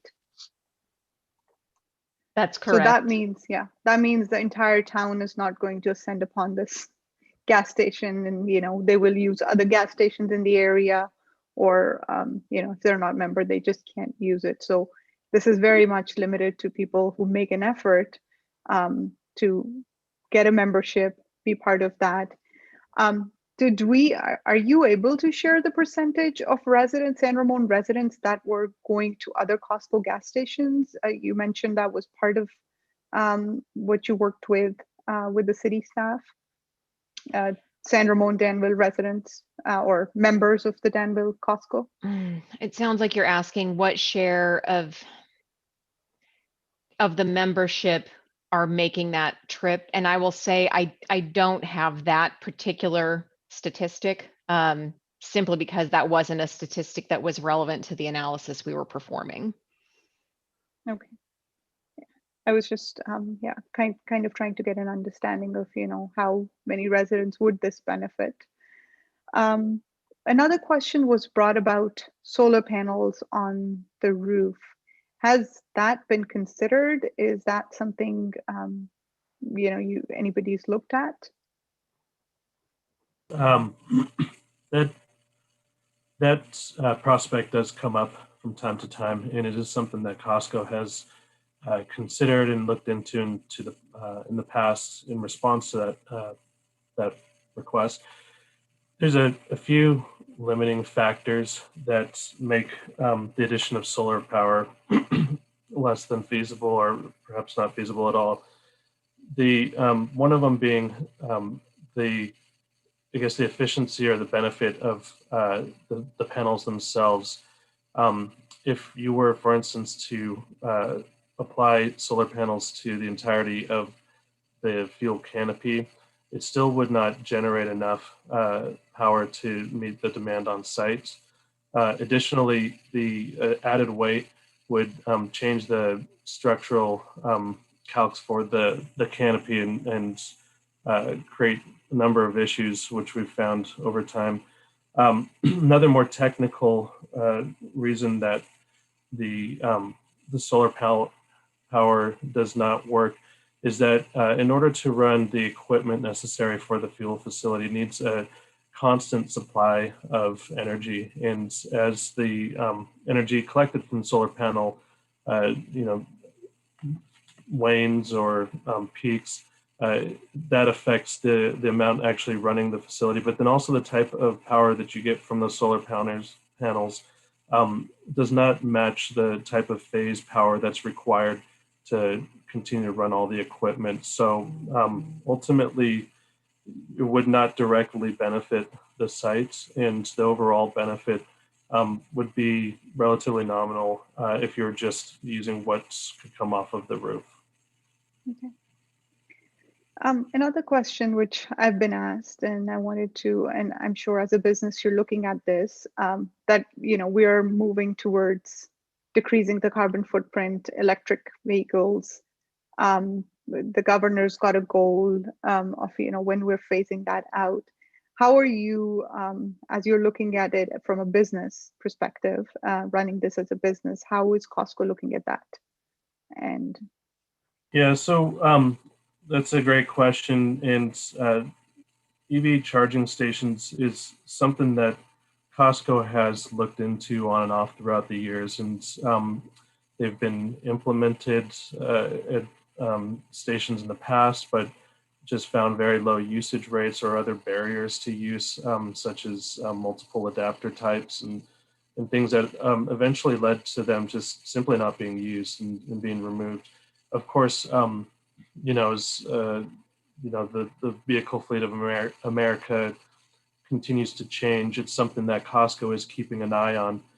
Right now, it just happens to be that there aren't enough vehicles or enough demand based on sales at the moment. The just number of vehicle EV or electrical vehicles out on the road today to really require a huge investment into that technology at the moment. However, it should be noted that Costco is a retail service provider. It's in their interest to provide the type of services that their members demand. And so the advent of EV charging stations and vehicles and what their members want is no different than other services that they've provided, that they've adapted to over the years. It's part of the evolution of continuing to provide a good level of service to their members. And so that's the attitude Costco carries.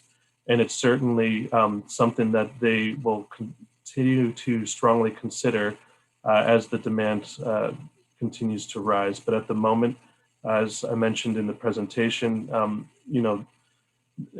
more than a majority of the vehicles on the road today run on gasoline fuel. So it's an essential service that needs to be provided to keep our vehicles moving. Costco intends to continue providing the highest quality, safest gasoline product that they can to their members in the meantime. And my last question was about the idle time. That seems to be something which is concerning. And have you in any other locations, and I know this is something in New York where you actually are required to turn off your car while waiting. That kind of noticing, and this might be city staff. I'm not sure who this question should be directed to, but decreasing that idling time by making sure there's enough noticing to let the cars know that if you are waiting, to turn off your engines. Is that something we have considered, decreasing that idle time? Or is there a way to mitigate that idle time? Was it 7 minutes or something? Is what I heard. I believe the 7 minutes you heard came during a different part of the conversation tonight, not from our presentation. Okay. I can share that, and Eric, I'll invite you to join if it's appropriate from your perspective. But the idle time would be something that occurs only during certain portions of the day, since for significant periods of the day, there would not be long queues at this part of the design of the site is to provide a sufficient number of fueling positions to serve the demand that's there during the day, so that there would actually be times of day when you can just pull right up and turn your car off and pump the gas. Additionally, and this is where I'll lean in, maybe Eric can chime in, but there are studies that also illustrate the degree of emissions that are produced at the starting of an engine. And so the starting and stopping, there's sort of an amount of time an engine has to have been left off before there's essentially a net benefit. Otherwise, the act of starting the vehicle itself actually produces a greater amount of emission than would have otherwise occurred if the car were sitting idling. Anything else, Sabina, before I move and ask the Vice Mayor? That's it. Thank you. Scott, you have anything before we go on break? I can't see him. There he is. There we go. Don't any questions this time. I was very pleased to see that they put the pumps at the back, which allows for additional queuing space. And by having 32 pumping stations, I would think that the queue would actually move pretty rapidly. So we'll come back for comments later, but okay. I want to thank Mr. Armstrong for his very in-depth review of the traffic. Must be an engineer too. Yeah, it's an engineer thing. It's an engineer thing. The sad thing is we can't hug each other here. But oh, gee, that'll happen later. No, and thank you, Sridhar, for asking the air quality standards. Mayor Hudson could probably give us a real tutorial on air quality one of these days. Well, the only question I was going to have, and then I'll add one, is the 1,500 gallon underground storage tank is for diesel, I assume? That's an additive, fuel additive tank. Okay, it's not a diesel? No, diesel will not be included at the site. Is it hydrogen by any chance? No, it's. Tell you what, it may be down the road, the way things are changing quickly, but that I'm fine with it. I don't have a problem. The idling, I think, is a regional thing that we've set out from the Air District, and if we have anything, I would just ask planning to bring it up. If not, one of the surprises I had, has anybody, the appellant, the applicant, staff, sent anything out asking if there were any comments from Bay Area Air Quality Management District? I think we usually do that, or is that only with the EIR? That's okay. I don't need an answer now. We'll get it when we come back. At this time, we're going to take 5 minutes, take a little break, and then when we come back, I will open the public hearing again and give the appellant a chance for rebuttal, and then we'll get into the city council discussion between 4 council members, because one's used as a lot of time. I would just like to say that just joking, Mark, just joking. I would say, Nancy, I see your hand up, Nancy Powers. We're only allowing one time through on the public comments. So you have done 1 minute already. We have Randy and Jim Blickenstaff who will come up first when we get back. So let's take 5 minutes, do what you got to do, and we'll come back, and thank you to the applicant. It will be the appellant doing any rebuttal that he needs.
We got Christina back.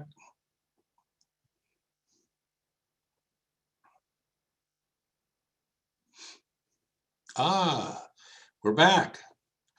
Okay, let's put an end to this intermission and open the public hearing. Again, Scott, did you start to say something? You're on mute. Do we have Sabina back? We could probably get this thing done before, no, there she is. She caught us. Okay, the public hearing is open. You will be limited to 1 minute due to the number of people wishing to speak. We've had quite a few already. Again, Nancy Powers, we have spoken once, we won't be speaking again. I can't remember if Dawn, if this is your second time through, somebody have to remind me when we get there. Our first speaker will be Randy.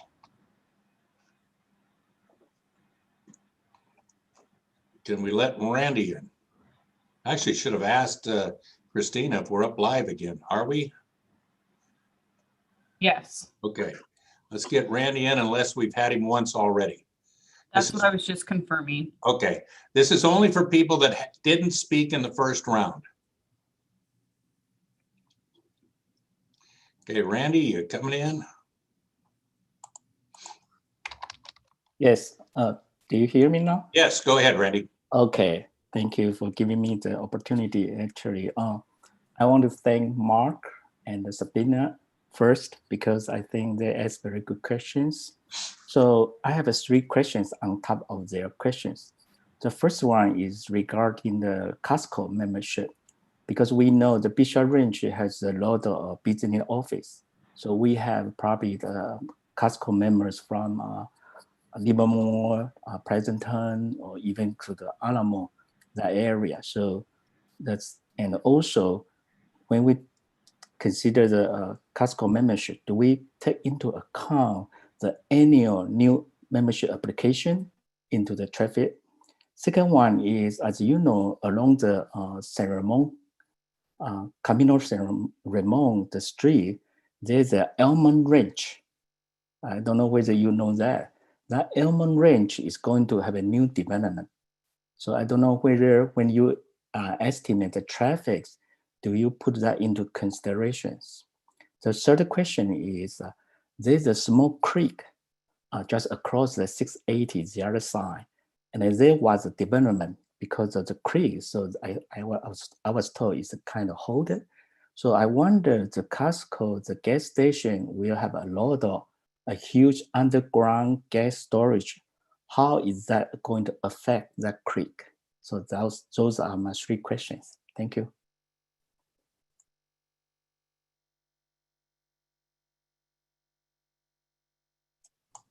Dave, you're on mute.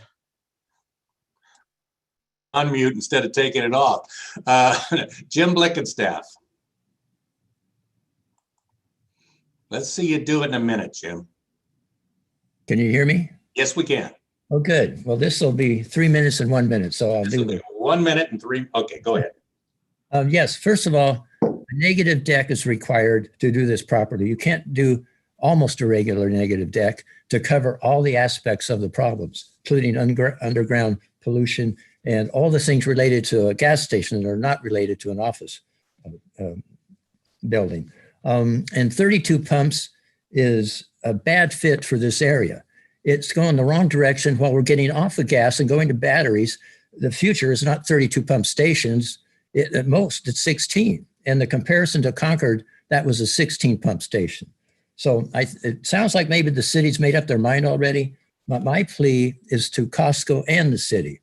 I want you to re-examine this in terms of impacts to the city, in terms of needs in the future, and relook at a 16 pump station as is in Concord, which is a bigger city, and look at something that's less impacting, maybe up to 40% less impacting, serves the needs of the customers, and also is respectful to the cities of San Ramon and Danville. So there you go. That's the short version. Thank you, Jim. Next speaker will be John Bristow.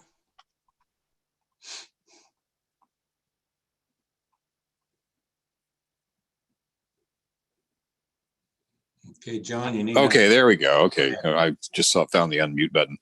Good evening, Council. I'd like to express my opposition to the plan. 2 questions. Does San Ramon want to move boldly into the future by preparing for the day, which is less than 14 years away, when California bans the sale of new petroleum-based vehicles?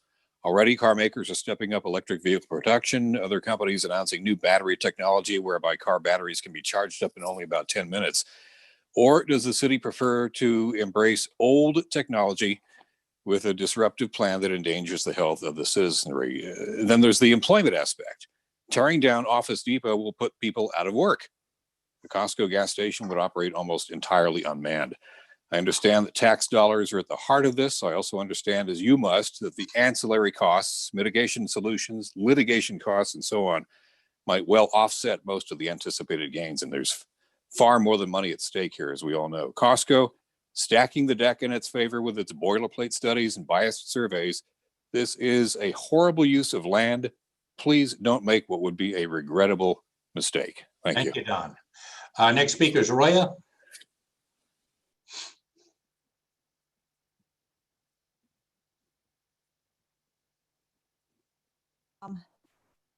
Hello, can you hear me? Yes, go ahead. Oh, okay. So I wanted to also express my opposition to the Costco gas. I'm not going to go into everything that everyone's already voiced about pollution and air quality and whether the datas or the studies are good. Obviously, I mean, if you guys are asking the applicant, do you guys think that more studies are needed? They're going to say no, and you guys are going to believe them. So I'm not going to, take that stance. But I just, I really liked Randy's question. That's really the main question I had too about those Costco gas or Costco warehouses, that the 7 ones that they compared to, where they said that they put in a gas, was there a membership increase after the gas station was installed?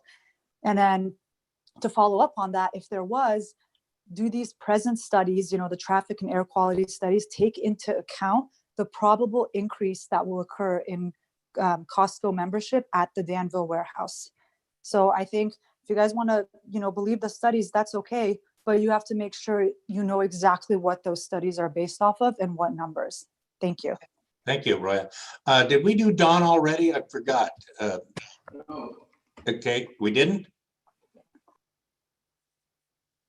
No, he'll be next. We did or didn't, Christine? I'm sorry. We have not done. Don has not gone yet. Okay, Don, you're up. And then Ann. Yes, hello, can you hear me? Yes, go ahead. Thank you so much for having this meeting. It's so nice of you guys to take the time to do this. Just before I talk, are Pleasanton residents allowed to comment? You are. Go ahead. Okay, well, thank you so much. Yeah, I wanted to voice my strong support for this 30+ pump gas station in San Ramon Costco location. I'm so glad you guys are having the conversation to have it over there. For those residents that are worried about air pollution and quality of that, air and lung disease and all that, don't worry, that's what inhalers are for. That stuff can be treated very well these days. Traffic and all that, it's really not a big deal. I know there are multiple gas stations in the area to meet the demand that people are doing right now, and they're getting by just fine. But us Pleasanton residents would really love it to have the access to that cheaper gas in San Ramon. We don't have that gas station in Pleasanton, and hopefully if you guys allow this to occur in San Ramon, Costco will not want to have one in Pleasanton for us. So I really want to voice my support for this gas station. Thank you. Thank you, Don. Ann, you're the last speaker. Can we bring Ann in? I'm pretty sure Roya and Nancy have already spoken. Hello, everyone. Hi. Hi, I'd like to voice my opposition to this because I have 4 concerns. I've been to 4 Costco gas stations, and none of them are in the area that is close to homes or close to the freeway. The gas stations I've been to are in, what is that thing called? Livermore, Pleasant Hill, Tahoe. They are far from homes. They're not close to any freeway. So I'm concerned of the environmental impact on the health of the residents. And also it's going to be chaotic with lots of cars. There's also a lot of cars right now when they're turning in and out to go to Costco just to go shopping alone. And then with the gas station coming, it's just going to be gridlock. I can just imagine seeing it right now. Even though I would love to be able to buy cheap gas and not drive to Livermore to fill up my car and go grocery shopping and do stuff in that area just to get gas, I do not want this in our backyard at all. It's going to be really terrible. Thank you. That's all I have to say. Thank you, Ann. And we will now go to the appellant. We'll close, I guess we still have an open public hearing for the appellant to speak. We don't close it before that. Martin, have you gone away? Where are you? Am I correct about that? I don't have it on the annotated. We leave it open for the appellant, correct? Yes, that's correct. And then to close, we'd like to have a roll call vote. Okay. Before we do, we have one other person that jumped in. Mike. Mike, you'll be the last person to speak before we move on. And go ahead, Mike. Hello? Yes. Hello? Yes. Hi. I wanted to oppose this project. And, you know, like everyone else has said, everyone is just basically asking you guys, please study this a little more. I mean, I know sales tax dollars are great, but there's not one other reason why there should be a Costco gas over here. If people want cheap gas, there's a gas station right across the, freeway that has the same gas price as the Costco gas in Concord. I've been checking it for the past month. It's the same price. If people want free gas, or if they want cheap gas with a long line, then they can go to the Costco gas stations in the other cities. All of the ones in Livermore, those other ones, they all have 8 pumps. Over here, there's 16 pumps, 32 positions. You guys really need to make the right decision over here. You have to listen to what people are saying. There's so many reasonable people that are just saying study this more. You guys can't ask Costco, the people trying to pass this project, you guys are asking them if they need more studies, if this is sufficient. What would you say if you were in their position? I mean, you guys, it just seems really, it seems really weird what's going on over here. And I think people are kind of starting to really think what is the city like? What's going on here? Like, I feel like we're not seeing the whole picture. So Mike, I think your minute is really up on that. We got the message that you're a no on this project. We're going to go back to the appellant and let him speak. And then I'll ask the council if they want to, what they want to do. I'll need a motion to close the public hearing at that point. We'll probably give some discussion first, but is the appellant there? Is he still here with us? Can we bring him in? Where'd he go? There he is. Reza, you coming in? He is not on the call. He's on attendee. It says Reza. Oh, there he is. He's at the top. Sorry.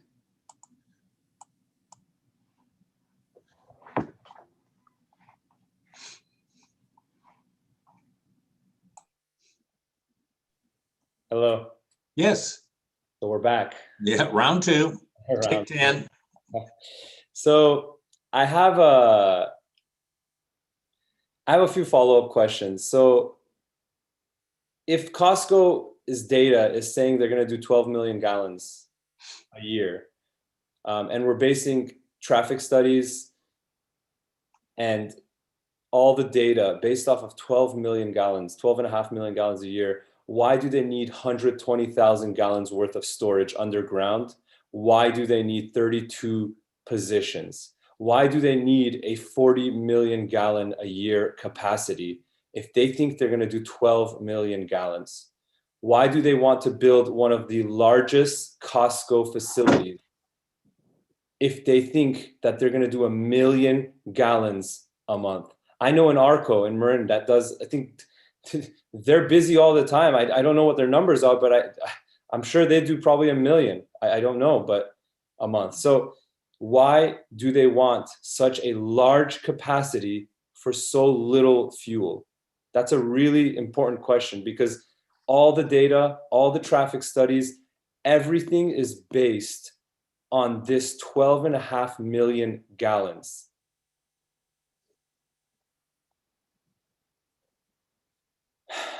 So I don't see any downfall in doing more research. And not to mention, Costco has confirmed they're going to have their employees parking across the street. Costco has over 100 people working at any one point. Those people want to go on breaks. Those people want to go on shift changes. That means hundreds of people crossing that street every single day.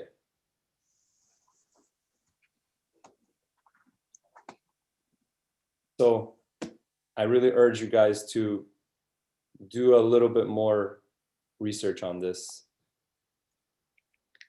I can't say anything else, but 12.5 million gallons a year and 40 million capacity, it just doesn't make sense. It's their data. They only add this, I think, to increase their membership. And at the end of the day, the traffic impact, we're all going to deal with it. And people are going to go to Costco, whether they have to wait 10 minutes behind the red light or 20 minutes behind the red light. I'll wait 20 minutes behind the red light to go to a Costco any day because I love going there. When I feel down, I go there. So we need to, they're gonna make their money. The traffic is not going to impact them, whether there's a line or not. Chick-fil-A is killing it in Pleasanton right now. It's killing it. But guess who's dealing with the problems there? The people on those streets, the residents, and the city. So anyways, thank you very much for your time. I'm not going to take up any more of it. No, you've done good. Thank you very much. Thank you very much. Have a great night. You too. Okay, the public hearing is still open. This is a time for city council discussion or asking staff questions. I would ask the first one, is the council ready to go ahead, Mayor, or Vice Mayor Perkins? I move to close the public hearing portion. Okay, do I have a second? Second. Yeah, I can second. Okay, we have a motion from Vice Mayor Perkins and a second from former Vice Mayor Sabina Zafar. Am I getting closer?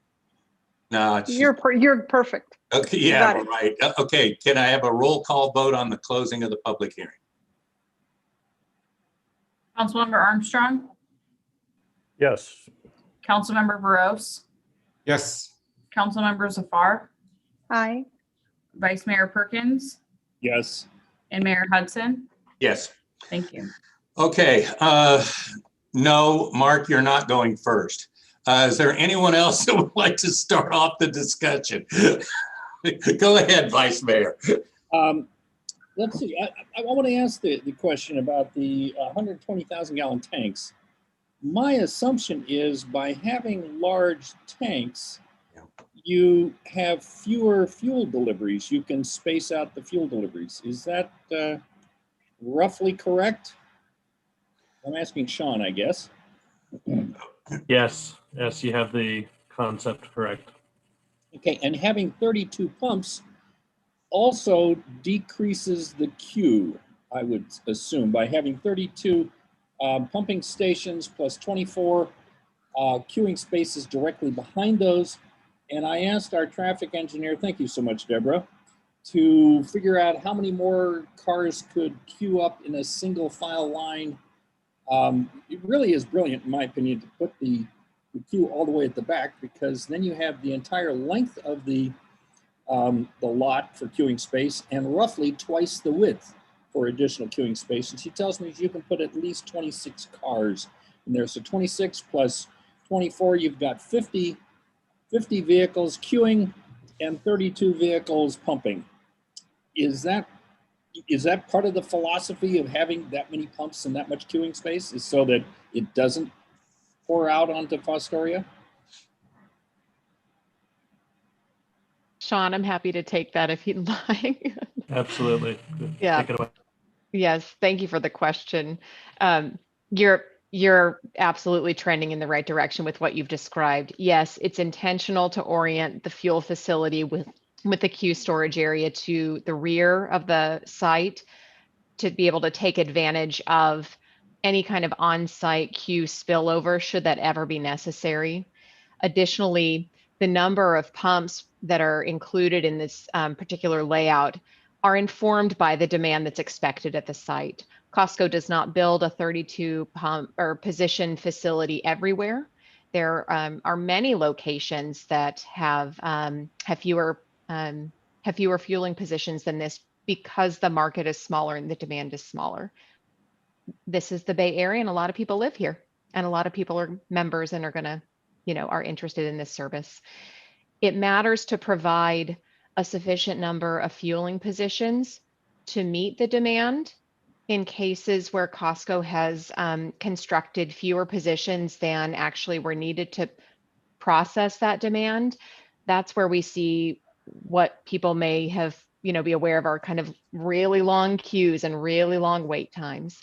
And so by designing this facility to meet the demand that's expected, it will result in shorter wait times, less idling, and meet the demand that's expected here. Okay, thank you.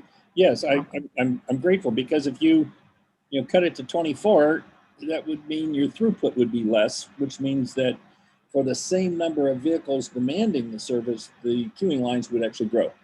The interesting thing is that, in addition to the future and electric vehicles and things like that, the hybrid vehicles, and then there's a lot of other vehicles that the engine automatically stops.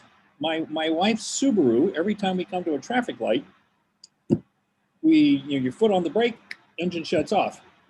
And so when it's not idling, it's not spewing. And they have one of the cleanest vehicles around. So a lot of the vehicles today actually have engine stop features. My Mercedes did the same thing. I now have a new hybrid vehicle, and of course it stops every time the engine comes to a stop, every time I come to a stop. So the idle problem is actually decreasing as newer cars are replacing older cars.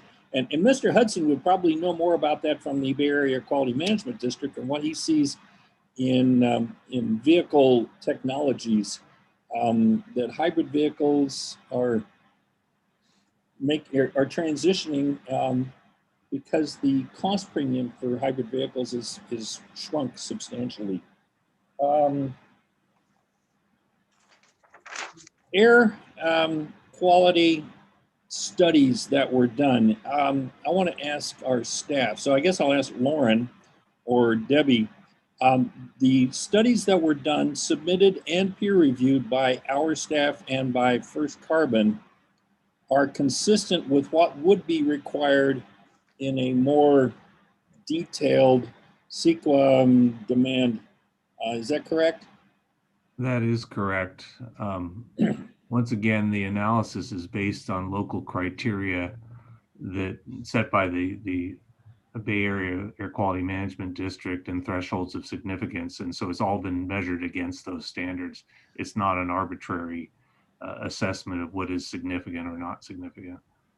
And by using the standards associated with infill projects, we don't have to study some of the things like wildlife. Is that right? Bio and wildlife. Yeah, one of the criteria for utilizing the infill exemption is that there's not significant impact to environmental resources such as wildlife.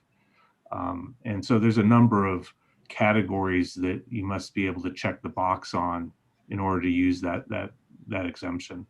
Okay. And then an additional level of analysis to demonstrate that there are no impacts to these other areas such as air quality and traffic.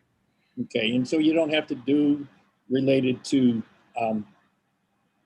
historical things and all the other 27 categories associated with CEQAs and EIRs and all that. Okay, the only other one of real consequence was the traffic, and we've already said that not only did we get a good traffic study that's more conservative than what would be done with the ITE rate manual, it was peer reviewed by our own staff. There was some complaints there that that Costco pays for it, so therefore it's biased.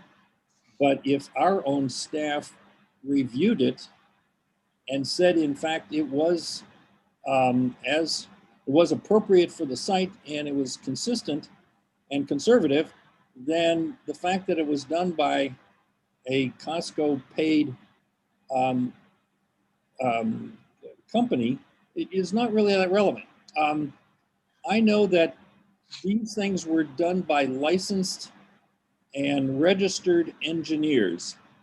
And I can't imagine one of these people risking their license, risking their registration to falsify data for a customer.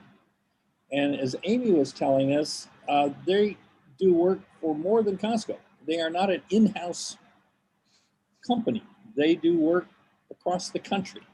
And to risk your license for one company and to skew the data for one company is a highly risky thing to do as a professional engineer. I'm a mechanical engineer. Curiously enough, I'm not registered. I work on nuclear weapons and we don't require registration. I can't resist, but are you certifiable? I'm certifiable, but I'm not registered. Okay. But, you know, it's interesting. The federal government does not require registration for engineers to work on nuclear weapons. But in just about every other field, you do. And I don't imagine that Amy or Sean or Lauren or any of the others would risk their license to falsify data. That just doesn't seem credible to me. So thank you very much. And that's my comments. Thank you. I have Sridhar next, but I want to say a couple things because I know I've learned tonight that you got to jump in there with this group or you're gonna get wiped out. A couple things I want to put on the table for people to think about. You were told tonight that Costco is trying to get new members. Well, we're building 5,000 homes, folks. If they don't get any new members out of that, then something's really wrong. There's also the future that Scott was alluding to. I was at an electric vehicle symposium in 2018, and you learn that the world is different. China's looking at all electric, but Japan is really focusing on the hybrid, as Scott was mentioning. Europe's still back on diesel. They'll change over to electric also.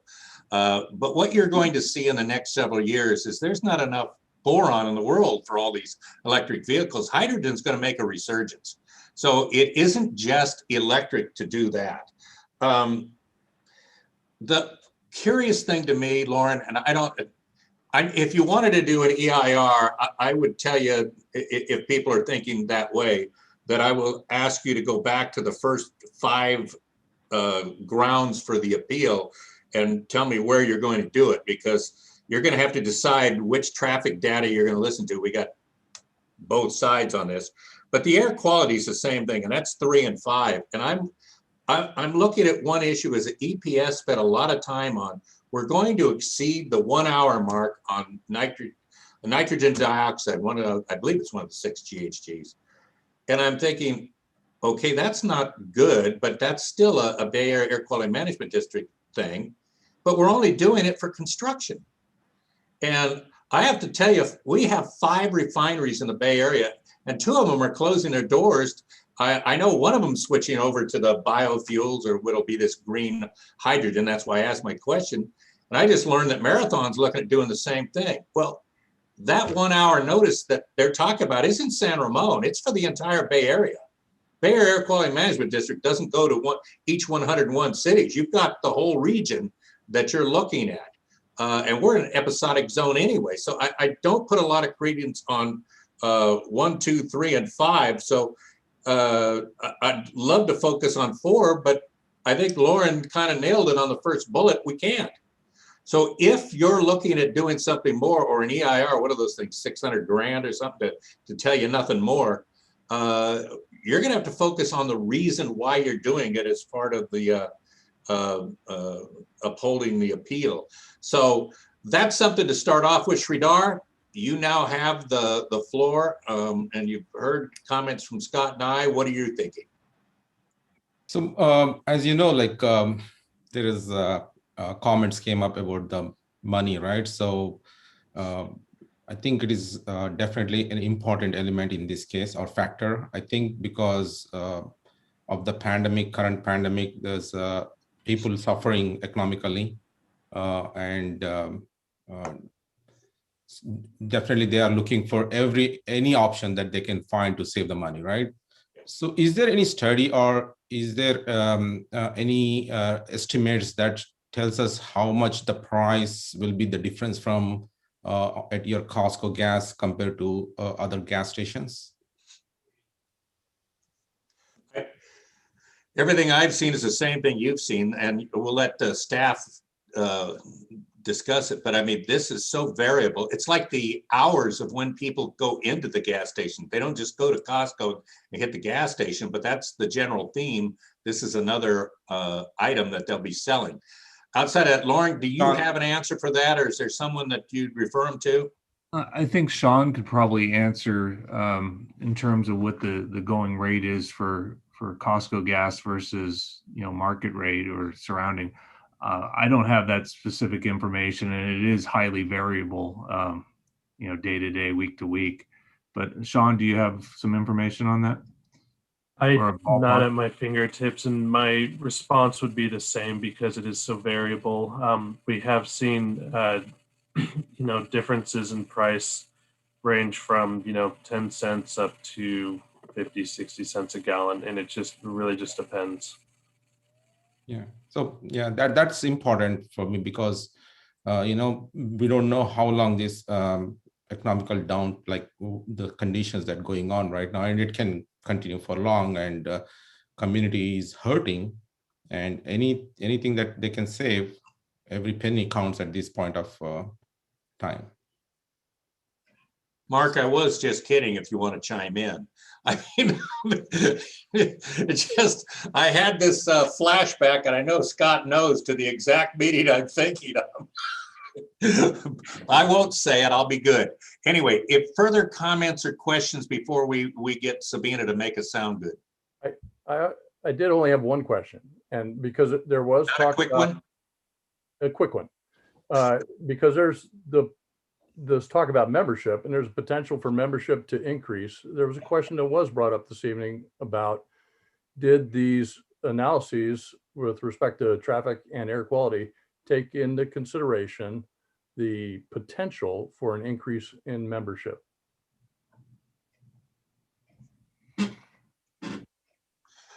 I'm happy to respond to that. They do not. And the reason they do not is because the studies are focused specifically on the trip. In the case of my study, it's focused specifically on the traffic that would be generated by the fuel station itself. The scope of the study, in fact, is about the primary use, and secondary effects are not part of the study.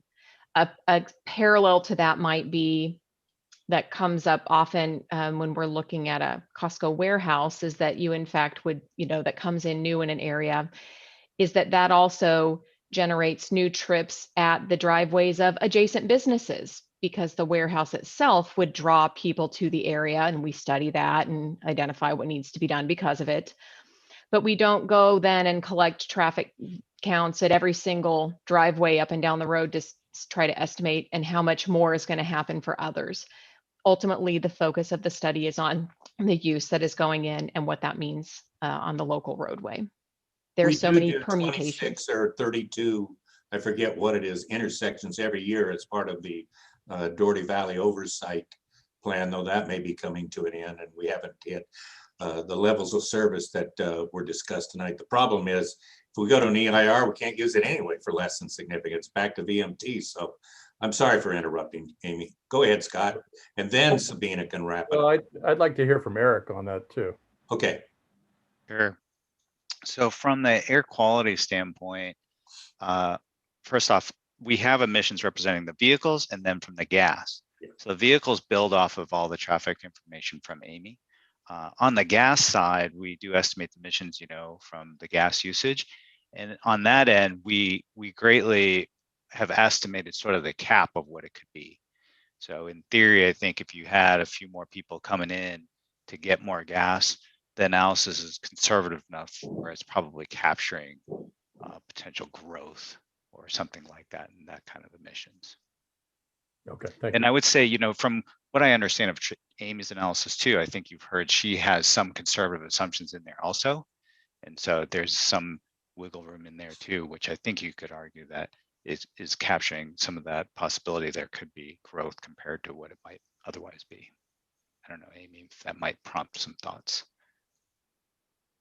My quick comment is that it seems like both in the traffic analysis and the air quality analysis that there was conservative assumptions made that allow for membership growth.